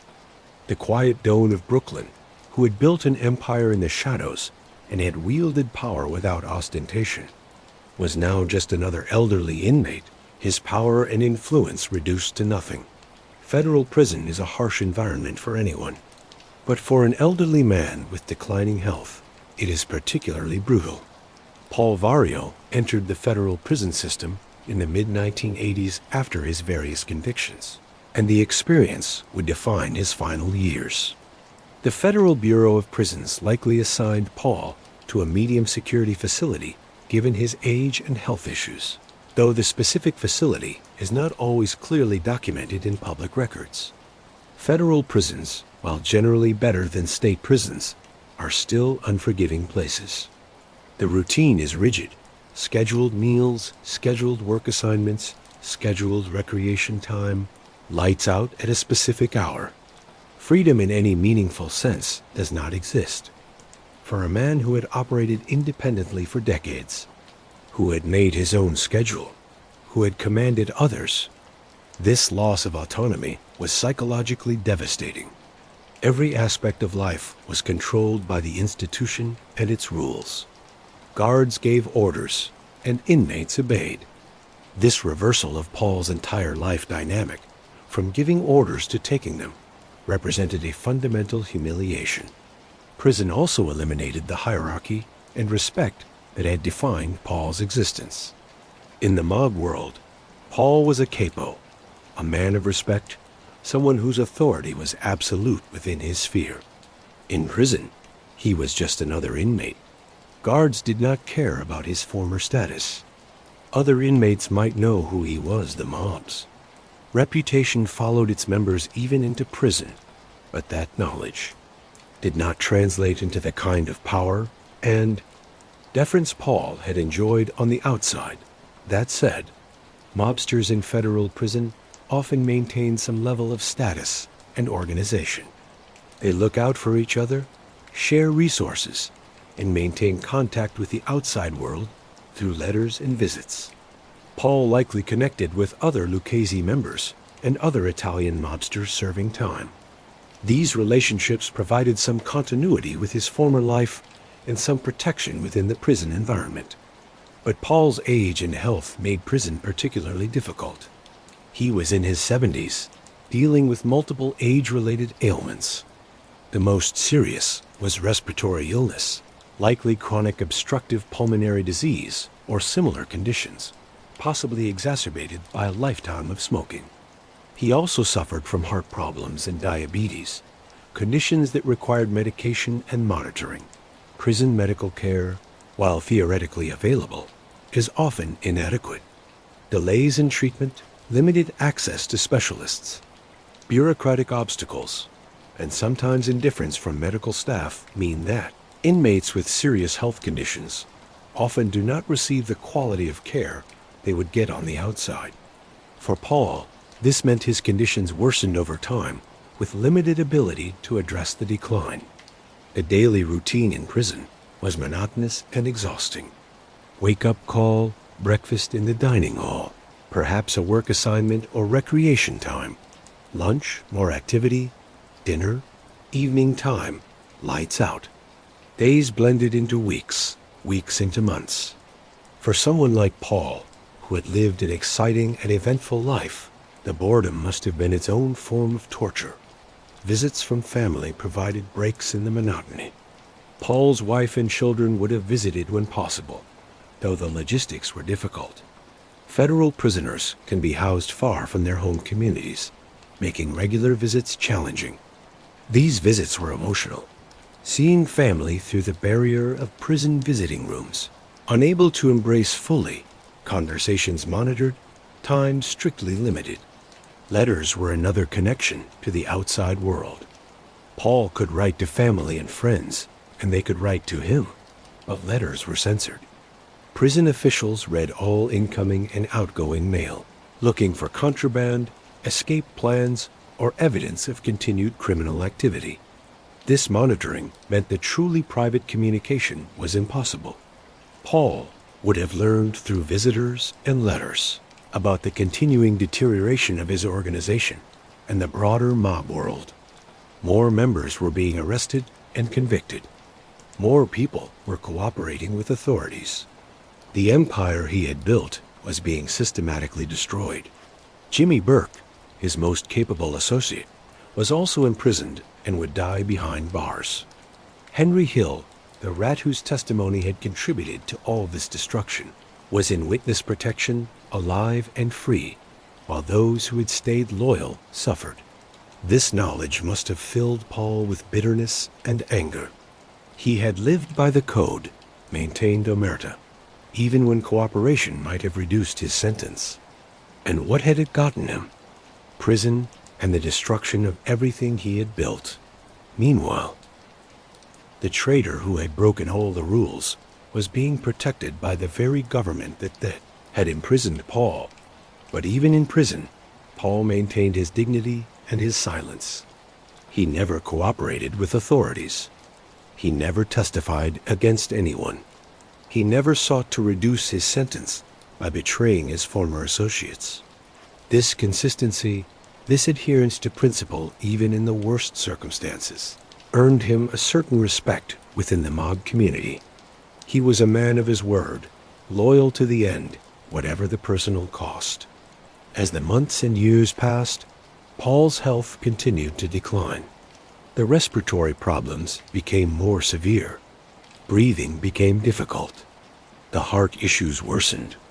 The diabetes required careful management that prison conditions made challenging. Paul was an old man deteriorating rapidly in an environment that offered limited medical support and no comfort. By 1988, it was clear that Paul did not have much time left. His body was failing. The prison medical staff could only provide palliative care. At this point, Paul was dying slowly and uncomfortably in a federal prison, surrounded by guards and inmates rather than family. His final days marked by the same institutional routine that had defined his incarceration. There is something profoundly sad about this ending for a man who had wielded such power. Paul Vario had commanded respect, had controlled an empire, had influenced events in people. He had lived a rich, if criminal, life full of excitement and danger and achievement, at least by the standards of his world. And it all ended with him as an elderly, sick prisoner dying in an institution, his power and influence reduced to nothing. What did Paul think about in those final days? Did he have regrets about the life he had chosen? Did he think about the people he had hurt, the violence he had ordered, the corruption he had spread? Did he think about his family, the legitimate life he might have lived? Or did he remain convinced that he had lived honorably by his own code, that the problem was not his choices, but Henry Hill's betrayal and society's failure to understand the mob's traditions? We cannot know his thoughts. Paul never wrote a memoir or gave interviews. He maintained his silence until the end. But we can imagine that a man in his position, facing death in prison, would have complex emotions, pride mixed with bitterness, satisfaction at having lived by his code mixed with anger at how it all ended. On May 3, 1988, Paul Vario died in a federal prison in Fort Worth, Texas. He was 73 years old. The official cause of death was respiratory illness, though his multiple health problems, heart disease, diabetes, the general decline of age all contributed. His body simply gave out after years of deterioration and inadequate medical care. The death of a mob boss, even an imprisoned one, typically generates some attention, but Paul's death was relatively quiet. There were obituaries in New York newspapers noting his connection to the Lucchese crime family and the Lufthansa Heist, but no major coverage, no extensive retrospectives, no detailed examinations of his life and crimes. He had lived quietly, and he died quietly. Paul's body was returned to New York for burial. The funeral was a modest affair, nothing like the elaborate mob funerals of earlier eras when hundreds of mourners would attend and massive flower arrangements would fill the funeral home. By 1988, such displays were rare. Law enforcement photographed and documented mob funerals, using them to identify criminal associates and map organizational connections. Prudent mobsters kept funerals small and private. Family members attended, of course. Paul's wife, his children, close relatives. Some old associates who were not in prison or on the run may have paid respects. But there was no grand gathering, no procession of criminals honoring their fallen leader. The era when such things were possible had passed. Paul was buried in a cemetery in New York, his grave marked with a simple headstone.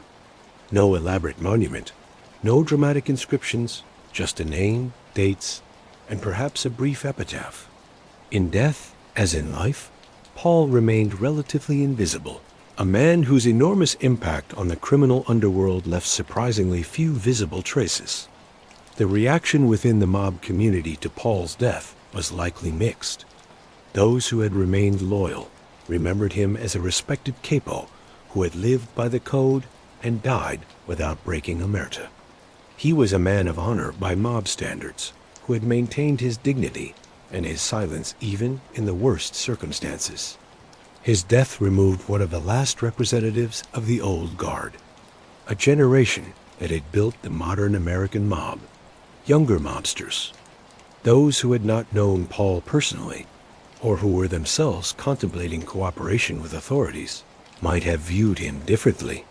He was a relic of a dying era, a man whose adherence to outdated principles had led to his destruction. In the pragmatic calculus of survival that was becoming more common in the mob, Paul's choices looked foolish rather than honorable. The law enforcement officials who had pursued Paul for years likely felt a certain satisfaction at his death in prison. They had not gotten him for everything he had done. Many crimes remained unprosecuted. Many victims never saw justice. But they had broken his organization, ended his criminal career, and ensured he spent his final years imprisoned. By the standards of law enforcement success, this was a significant victory. Henry Hill, living somewhere under witness protection, would have learned of Paul's death through his FBI handlers or through news reports. His reaction is unrecorded, but it must have been complex. Hill had betrayed Paul, had provided the testimony that contributed to his imprisonment and death. There might have been guilt or satisfaction or simply indifference. Hill himself would struggle for years after entering witness protection, dealing with continued substance abuse and the psychological challenges of living under a false identity. Cut off from everything and everyone he had known. Paul Vario's legacy is complicated and contradictory. On one hand, he was a successful criminal who built a profitable enterprise and maintained it for decades. He was skilled at his chosen profession, which happened to be crime. He commanded loyalty and respect within his community. He lived by a code that many in his world admired, even if society at large condemned it. On the other hand, he was a criminal who caused real harm to real people. His loan-sharking operations drove people into debt and desperation. His thefts and hijackings cost businesses and individuals money and security. His connection to murders and violence meant that people died because of decisions he made or approved. The corruption he spread weakened unions, businesses, and legitimate institutions. From a certain perspective, Paul Vario was a product of his time and circumstances. Italian immigrants in early 20th century, America faced discrimination and limited opportunities. Organized crime offered a path to prosperity and respect that legitimate society often denied. Paul chose that path, excelled at it, and paid the ultimate price when society finally caught up with him. From another perspective, Paul made choices throughout his life. He chose crime over legitimate work. He chose to hurt others for his own benefit. He chose to continue his criminal activities even when he had accumulated enough wealth to retire. He chose to maintain an organization built on violence and corruption. These were his decisions, and he bore responsibility for them not. What is undeniable is that Paul Vario was significant within the world of organized crime. He ran a major crew in one of New York's most powerful mob families. He was involved in some of the most notorious crimes of the era. His organization's operations generated millions of dollars and influenced countless lives. For better or worse, he mattered in his world. But in the broader sweep of American history, Paul Vario is a footnote. He is remembered primarily because of his connection to the Lufthansa Heist and because Henry Hill's testimony about him was immortalized in the film Goodfellas. Without those connections, he might have been completely forgotten. Just another criminal who briefly wielded power before losing it. His death in 1988 did not mark the end of organized crime or even the end of the Lucchese family. The mob continues to exist, though in a weakened and diminished form. The Lucchese family still operates, though with far less power and influence than in Paul's era. New criminals have risen to take the places of those who were imprisoned or killed. The fundamental dynamic, some people choosing to pursue wealth and power through illegal means, has not changed. But the world Paul knew, the world of mid-century American organized crime, with its rigid hierarchies and codes and traditions, is essentially gone. The factors that sustained its tight-knit ethnic communities, limited law enforcement capabilities, cultural acceptance of certain forms of corruption, and above all the code of omerta have all eroded. Modern criminals are more likely to cooperate with authorities, more likely to face sophisticated investigations and harsh RICO sentences, less likely to maintain the kind of long-term criminal careers that Paul and his generation enjoyed. In this sense, Paul Vario's death marked not just the end of one man, but the end of an era. The quiet Don of Brooklyn died in prison, largely forgotten, his empire scattered, his legacy reduced to cautionary tales and Hollywood depictions. It was an inglorious end for a man who had wielded significant power and commanded real respect within his world. But perhaps it was an appropriate end. The mob life, despite its romanticization in popular culture, rarely ends well. Mobsters go to prison, get killed by rivals or associates, or spend their later years looking over their shoulders, waiting for the violence they have lived with to finally catch up to them. Paul avoided the worst possibilities. He was not murdered by his own people. He was not killed in a gang war. He did not die violently. He died of natural causes, albeit in prison, and he died without breaking the code he had lived by his entire adult life. For a mobster, perhaps that is as good an ending as one can hope for. Not a good ending by normal standards, but relatively dignified by the standards of a life lived in organized crime. Paul Vario died in obscurity in 1988, largely forgotten except by those who had known him personally or professionally. But 2 years later, something unexpected happened. He achieved a form of immortality, though not under his own name, and not in a way he would have wanted. In September 1990, Martin Scorsese's film Goodfellas premiered to critical acclaim and commercial success. Based on Nicholas Pileggi's 1985 book Wise Guy, which itself was based on Henry Hill's testimony and life story, the film depicted the mob world that Paul had inhabited, and one of its central characters was Paulie Cicero, a thinly veiled version of Paul Vario. The film changed Paul's name Vario became Cicero, but anyone familiar with the real story knew exactly who the character represented. Paulie Cicero, portrayed by actor Paul Sorvino, was depicted as the calm, authoritative capo who commanded absolute loyalty and respect. Sorvino's performance captured certain aspects of Paul Vario's personality: the quiet authority, the controlled violence, the old-world dignity. But of course, the film was a Hollywood production, not a documentary. It simplified, dramatized, and sometimes invented elements for narrative purposes. The real Paul Vario was more complex, more mundane, and in some ways more interesting than the character in the film. But the film's Paulie Cicero became the version that millions of people remember, shaping public perception of who Paul Vario was. Goodfellas was a phenomenon.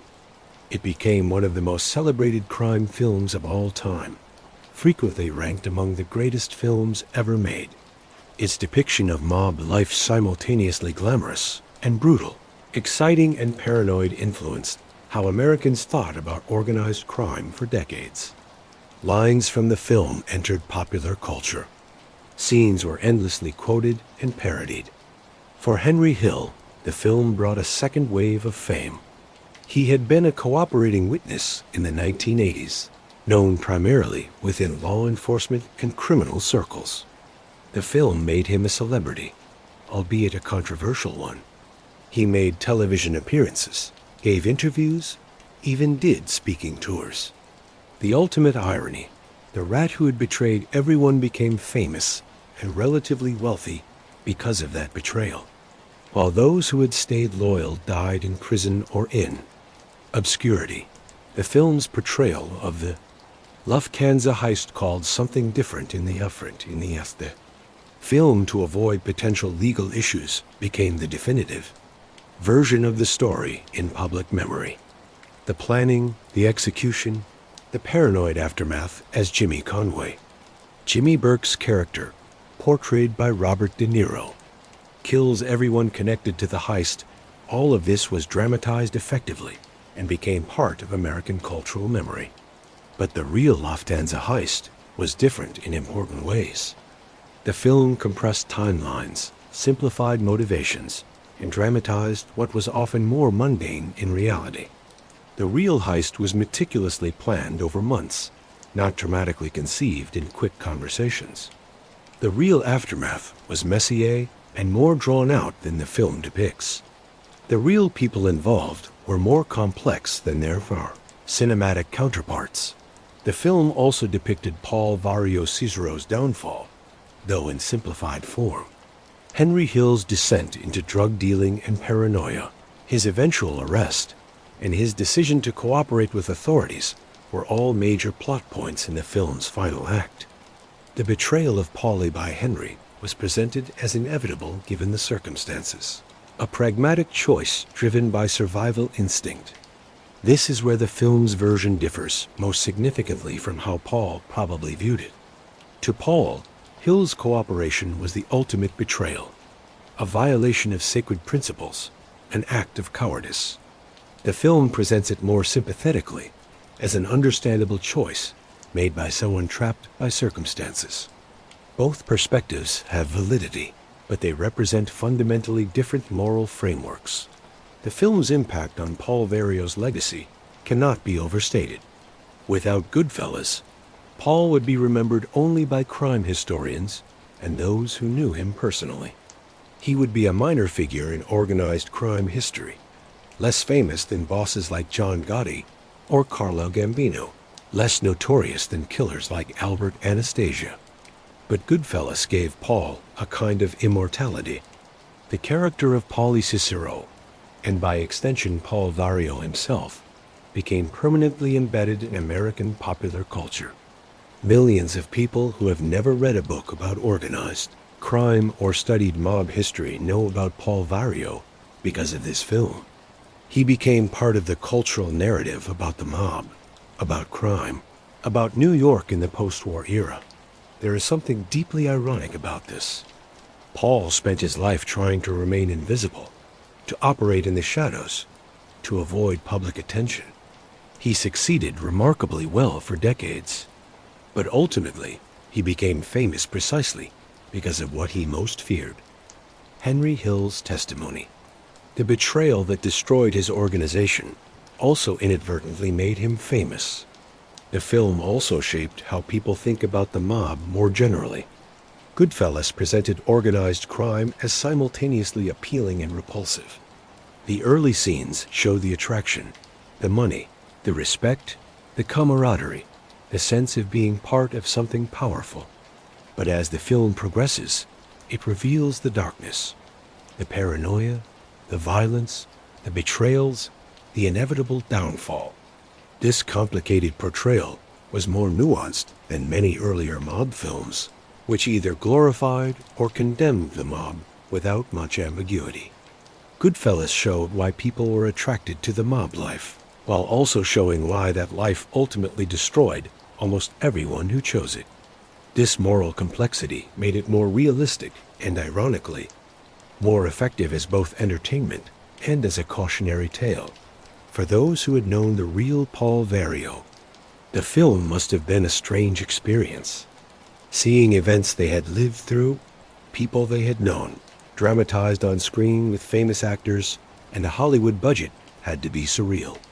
Some details were accurate, others were invented or changed. The overall impression was probably one of recognition mixed with distortion. Yes, this captures something true, but no, it was not quite like this. Paul himself never saw the film, having died 2 years before its release. His family's reaction to the film is not well documented, but it must have been painful and complicated. On one hand, the film kept Paul's memory alive in a sense. On the other hand, it presented him as a criminal and associated the family name with organized crime in the most public way possible. Henry Hill continued to trade on his notoriety for years after the film's release. He wrote additional books, gave interviews, made appearances. He struggled with substance abuse and ran into legal troubles even while in witness protection. He died in 2012 at age 69, having outlived Paul by more than 2 decades, though whether he truly lived during those years is debatable. He was cut off from everyone he had known, living under a false identity, haunted by his past, struggling with addiction. In some ways, his fate was worse than Paul's. Goodfellas ensured that Paul Vario, Jimmy Burke, Henry Hill, and the Lufthansa Heist would be remembered long after the actual events faded from living memory. The film became a cultural touchstone, referenced and quoted endlessly, studied by film scholars, watched by new generations discovering it decades after its release. This is Paul Vario's legacy, a character in a film, a name mentioned in mob histories, a cautionary tale about the costs of criminal life. Not the legacy he would have chosen, perhaps, but the one history and Henry Hill gave him. Now, at the end of this long examination, it is worth stepping back and trying to understand who Paul Vario really was, separating the man from the myth, the reality from the Hollywood version, the truth from the various narratives that have grown up around him. Paul Vario was born into poverty and limited opportunity, like millions of other Italian immigrants and their children in early 20th century America. He faced real discrimination and real barriers to legitimate success. His choice to enter organized crime was not made in a vacuum. It was made in a context where crime offered opportunities that legitimate society often denied to people like him. This does not excuse his choices, but it contextualizes them. Paul was not some uniquely evil individual. He was someone who chose a particular path to power and prosperity, a path that his community and culture made available, and to some extent, normalized. In the Italian-American working-class neighborhoods where he grew up, mobsters were often respected figures, seen as men who had succeeded despite the odds. Paul's criminal career spanned roughly 40 years, from the 1940s through the early 1980s. During that time, He built a substantial organization, managed complex criminal operations, and generated enormous wealth for himself and his superiors. By any measure of criminal success, he was highly effective. He made money consistently, avoided serious legal consequences for decades, and commanded genuine respect within his world. His methods were notable for their discipline and restraint, at least by mob standards. He was not unnecessarily violent. He did not engage in flashy displays that would attract attention. He ran his operations like a business, carefully managing risks and rewards. This professionalism made him successful and helped him avoid the fate of more reckless criminals who flamed out quickly. But Paul's criminal activities had real victims and real costs. His loan sharking operations trapped people in cycles of debt and sometimes led to violence when they could not pay. His thefts and hijackings cost legitimate businesses money and undermined economic activity. His corruption of unions hurt workers and businesses. His involvement in murders meant that people died, sometimes criminals who understood the risks, but sometimes innocent people caught up in mob violence. The romanticization of mob life, promoted by films like Goodfellas, can obscure these costs, but they were real. Paul Vario was not just playing a game or living by some alternative code of honor. He was hurting people for his own benefit. Whatever his personal qualities, and he had many, including intelligence, loyalty, and discipline, his life's work was fundamentally destructive. Paul's adherence to omerta, even when cooperation might have reduced his sentence, is interesting. One interpretation is that this demonstrated genuine honor and integrity, at least within the framework of mob values. He lived by a code and maintained it even when it cost him dearly. This consistency commands a certain respect, even from those who condemn what he did. Another interpretation is that Paul's silence was as much about fear as honor.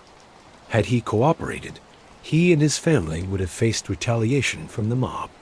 Witness protection offers safety, but not perfect safety, and there are numerous examples of informants being killed despite government protection. Paul may have calculated that staying silent was safer than cooperating, particularly given his age and health.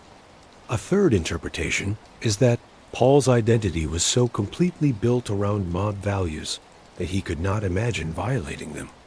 Cooperation would mean admitting that his entire life had been based on false principles, that the code he had lived by was meaningless. For someone who had given 40 years to this life, who had sacrificed legitimate opportunities and family relationships for the mob, such an admission would be psychologically impossible. Probably all three factors played a role. Paul's silence reflected honor, fear, and psychological necessity in varying proportions. Paul's relationship with Henry Hill is crucial to understanding both men. Paul mentored Hill, protected him, gave him opportunities to earn and advance. In return, he expected absolute loyalty. When Hill cooperated with authorities, it was not just a practical problem for Paul's legal situation. It was a profound personal betrayal. Someone he had treated like a son had destroyed him. From Hill's perspective, Paul and the mob had failed him. When he needed help, when he was facing life in prison, the organization could not, or would not save him. The protection and security he had been promised proved hollow. In this view, his cooperation was not betrayal, but a rational response to abandonment. Both perspectives contain truth. Paul did mentor and protect Hill for years, but the mob's protection was always conditional on Hill's continued utility and obedience. When Hill became a liability through his drug dealing, that protection eroded. The relationship was transactional, not truly familial, despite the rhetoric of loyalty and honor. The arc of Paul's life rise, success, decline, fall follows a pattern common to many criminals. The early years show adaptability and ambition. The middle years demonstrate competence and success. The later years reveal the inevitable decline as law enforcement improves, Associates betray, and age diminishes capability. Very few criminals sustain long, successful careers and retire peacefully. Most end up in prison, dead, or cooperating with authorities. Paul's impact on organized crime was significant within his sphere, but limited in the broader picture. He was not a boss, never led an entire family, never shaped mob policy at the highest levels. He was a successful mid-level leader, a capo who ran his territory well and generated substantial income.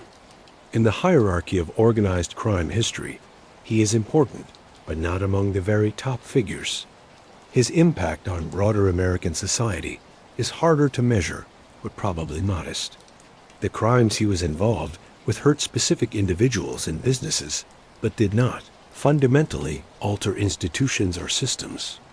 The corruption he spread weakened certain unions and businesses, but American capitalism survived largely unchanged. He was one criminal among many more successful than most, but ultimately just one participant in a phenomenon much larger than himself. The Lucchese crime family continued after Paul's imprisonment and death, though in weakened form. The prosecutions of the 1980s, which targeted Paul and many others, significantly reduced the family's power and influence, but organized crime is resilient. New leaders emerged. Operations adapted to new conditions. The Lucchese family still exists today, though it is a pale shadow of what it was during Paul's prime. The techniques and operations Paul pioneered or perfected airport theft through inside connections, systematic cargo hijacking, union infiltration have all been addressed through improved security and law enforcement. JFK Airport is far more secure today than it was in the 1970s. Background checks for employees are more thorough. Surveillance is more sophisticated. While crime certainly still occurs, the systematic looting that Paul's crew conducted would be much more difficult today. The code of omerta that Paul lived by has largely broken down. While some criminals still refuse to cooperate with authorities, many others do, calculating that personal survival outweighs loyalty to criminal organizations. This shift has fundamentally changed organized crime. It is harder to build lasting organizations when members cannot trust each other not to cooperate with authorities.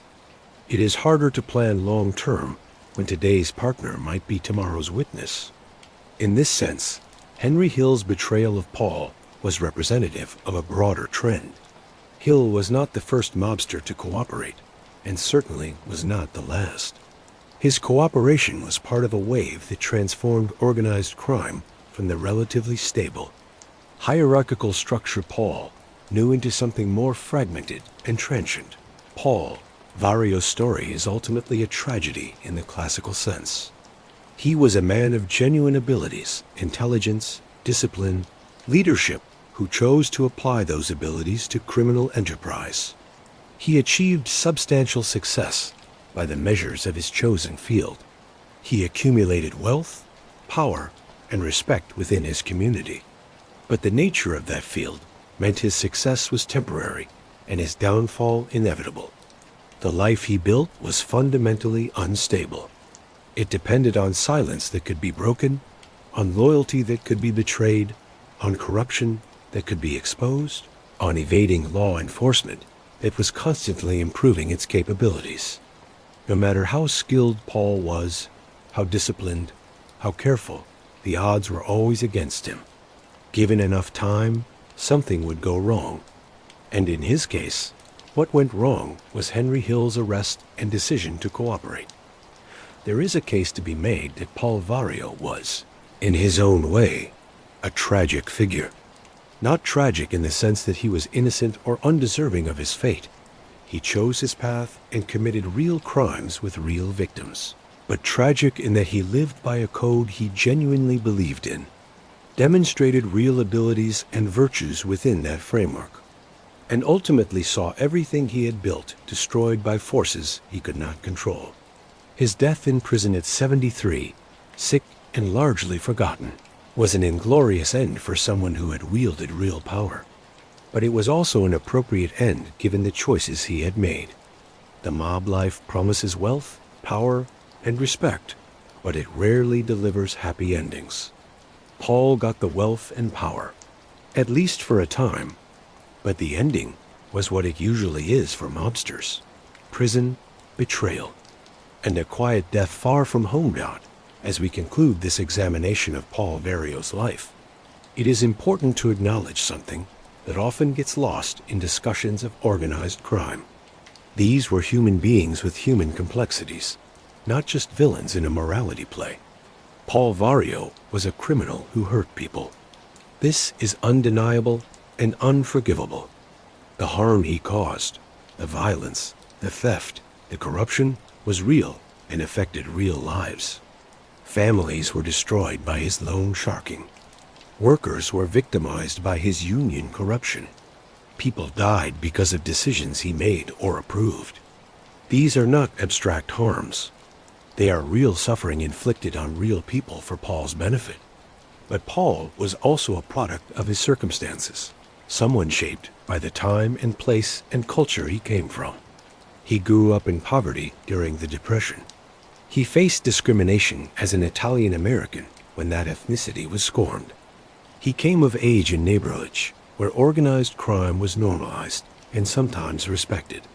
The legitimate opportunities available to him were limited. This does not excuse his choices. Plenty of people faced the same circumstances and chose legitimate paths. Poverty and discrimination do not force anyone into crime. Paul had agency. He made decisions. He bears responsibility for those decisions and their consequences. But understanding context helps us see Paul as a human being, not a monster. Monsters are incomprehensible, alien, purely evil. Humans are complex, motivated by mixtures of ambition, loyalty, greed, fear, and dozens of other factors. Paul was human. His choices were wrong, but they were human choices made for human reasons. Paul demonstrated real virtues, at least within his framework. He was loyal to those loyal to him. He was disciplined and controlled, not impulsively violent or reckless. He took care of his crew and their families. He lived by a code, even when that code cost him dearly. These are not sufficient to redeem his crimes, but they are worth acknowledging. He was not purely evil. He was flawed and human. The fascination with mob stories like Paul's reveals something about human nature. We are drawn to these narratives of power, loyalty, betrayal, and violence. We are interested in how people operate outside conventional morality, building their own codes and communities. We are curious about lives so different from our own. But this fascination can become problematic when it tips into glorification. The mob life was not glamorous, despite how films sometimes portray it. It was brutal, paranoid, and ultimately destructive for almost everyone involved. Paul spent his final years sick and imprisoned. Henry Hill spent decades in witness protection, cut off from everyone he had known, struggling with addiction. Jimmy Burke died in prison. Tommy DeSimone was murdered. The body count from the Lufthansa Heist cleanup alone was staggering. These are not lives to emulate or envy.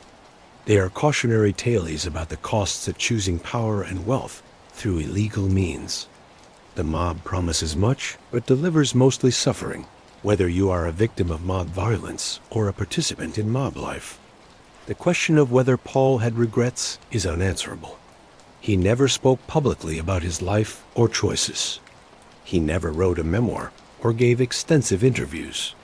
The internal life of Paul Vario, what he thought, felt, believed, regretted, remains largely unknown.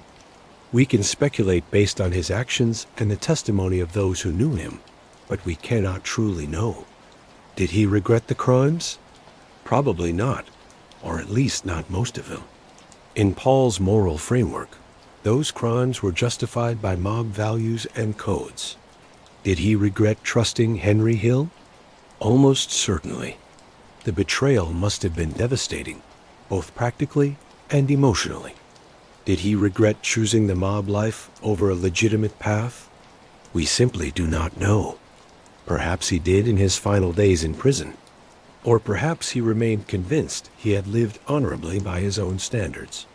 And the problem was that others, Hill especially, had failed to do the same. What we can say is that Paul Vario's life demonstrates fundamental truths about crime and criminal organizations.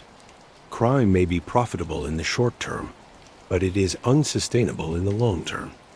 Criminal organizations may provide community and identity, but they are built on foundations of violence and betrayal that ultimately destroy them. The code of honor that mobsters claim to live by is regularly violated when self-interest demands it. And law enforcement, while often slow, eventually catches up with most criminals. Paul's story also demonstrates something about American history and society. Organized crime emerged from specific historical conditions: immigration, discrimination, economic hardship, prohibition. It flourished during periods when law enforcement was weak and political corruption was common. And it declined as those conditions changed. As Italian Americans assimilated and gained access to legitimate opportunities, as law enforcement improved, as RICO statutes provided better tools for prosecution, and as the code of silence broke down, the mob world that Paul knew is essentially gone now. Not because crime has disappeared. Crime is eternal as long as humans exist, but the specific form that crime took in mid-20th century America, with its ethnic basis, rigid hierarchy, and codes of honor, has faded. Modern organized crime is different, more fragmented, more diverse, less structured, more willing to cooperate with authorities. In this sense, Paul Vario represents a vanished world. His story is historical, not contemporary. The Brooklyn neighborhoods he operated in have changed completely. The values he lived by are no longer widely held, even among criminals. The operations he conducted are far more difficult now, due to improved security and law enforcement. This makes his story valuable as history, as a window into a particular time and place and way of life. Understanding Paul Vario and his world helps us understand American organized crime, Italian-American history, New York in the post-war era, and the evolution of law enforcement and criminal justice. But his story is also valuable as a human story, a story of ambition, loyalty, betrayal, power, and downfall. These themes are universal and timeless. Paul's specific circumstances were unique to his time and place, but the fundamental dynamics of his life, the choices he made, the consequences he faced, the relationships he formed and saw destroyed resonate across time and culture. Everyone faces choices about what kind of life to live, what values to honor, what means to use in pursuing what ends. Paul chose one path, and we have seen where it led. His choices were different from what most of us face. Most people are not deciding whether to join the mob, but the fundamental question is the same. How should we live? And what are we willing to do to get what we want? Paul Vario answered those questions in a particular way, and his answer led to decades of criminal success, followed by imprisonment and death. Whether you view this as tragic, just, inevitable, or some combination of all three, depends on your own values and perspective. But what is undeniable is that his story matters, as history, as cautionary tale, and as a window into human nature in extreme circumstances. And that is the complete story of Paul Vario, the quiet don of Brooklyn, a man who built an empire in the shadows, only to see it destroyed by the very thing he feared most, betrayal from within. A man who lived by a code that no longer exists in a world that has almost been forgotten. From his humble beginnings in Depression-era Brooklyn to his rise as a powerful capo in the Lucchese crime family. From the golden years of airport heists and criminal enterprise to the catastrophic fallout of the Lufthansa Heist. From Henry Hill's devastating betrayal to his final days dying in a federal prison. Paul Vario's life encapsulates the rise and fall of mid-century American organized crime. He was intelligent and disciplined, loyal and ruthless, a product of his circumstances who nonetheless chose his path. He commanded real power and respect, generated enormous wealth, and built an organization that lasted for decades. But in the end, the life he chose led where it almost always leads for criminals: to prison, to betrayal, to a forgotten grave. His story survives primarily because of Henry Hill's testimony and the film Goodfellas. Without those, Paul Vario would be a footnote in crime history, known only to specialists and those who lived through that era. Instead, he achieved a strange form of immortality, his name forever associated with one of the most infamous crimes in American history and one of the greatest crime films ever made. But beyond the Hollywood drama and the criminal spectacle, Paul Vario's story is ultimately human. It is a story about choices and consequences, about loyalty and betrayal, about power and its limits. It is a reminder that the criminal life, despite its occasional glamour and excitement, exacts a terrible cost from almost everyone who chooses it. And it is a window into a particular moment in American history, when organized crime wielded enormous power but was beginning its long, slow decline. This has been an extensive exploration of a complex life, drawn from court documents, FBI files, Henry Hill's testimony, Nicholas Pileggi's research, and numerous historical sources. Every effort has been made to present the facts accurately, while acknowledging when interpretation or speculation is involved. The story of Paul Vario is complete. The quiet Don of Brooklyn lived, built, fell, and died. His empire is dust. His power is gone. His life is reduced to memories, court records, and a character in a film. But his story, complex, troubling, fascinating, human, survives. And in that survival, there is meaning. We study history not just to know what happened, but to understand ourselves, our capacity for both good and evil, our ability to make choices that define us, and the consequences that follow from those choices, sometimes decades later. Paul Vario made his choices. He lived with them. He died with them. And now, more than 3 decades after his death, we are still examining those choices, still trying to understand what they meant and what they tell us about crime, loyalty, power, and the human condition.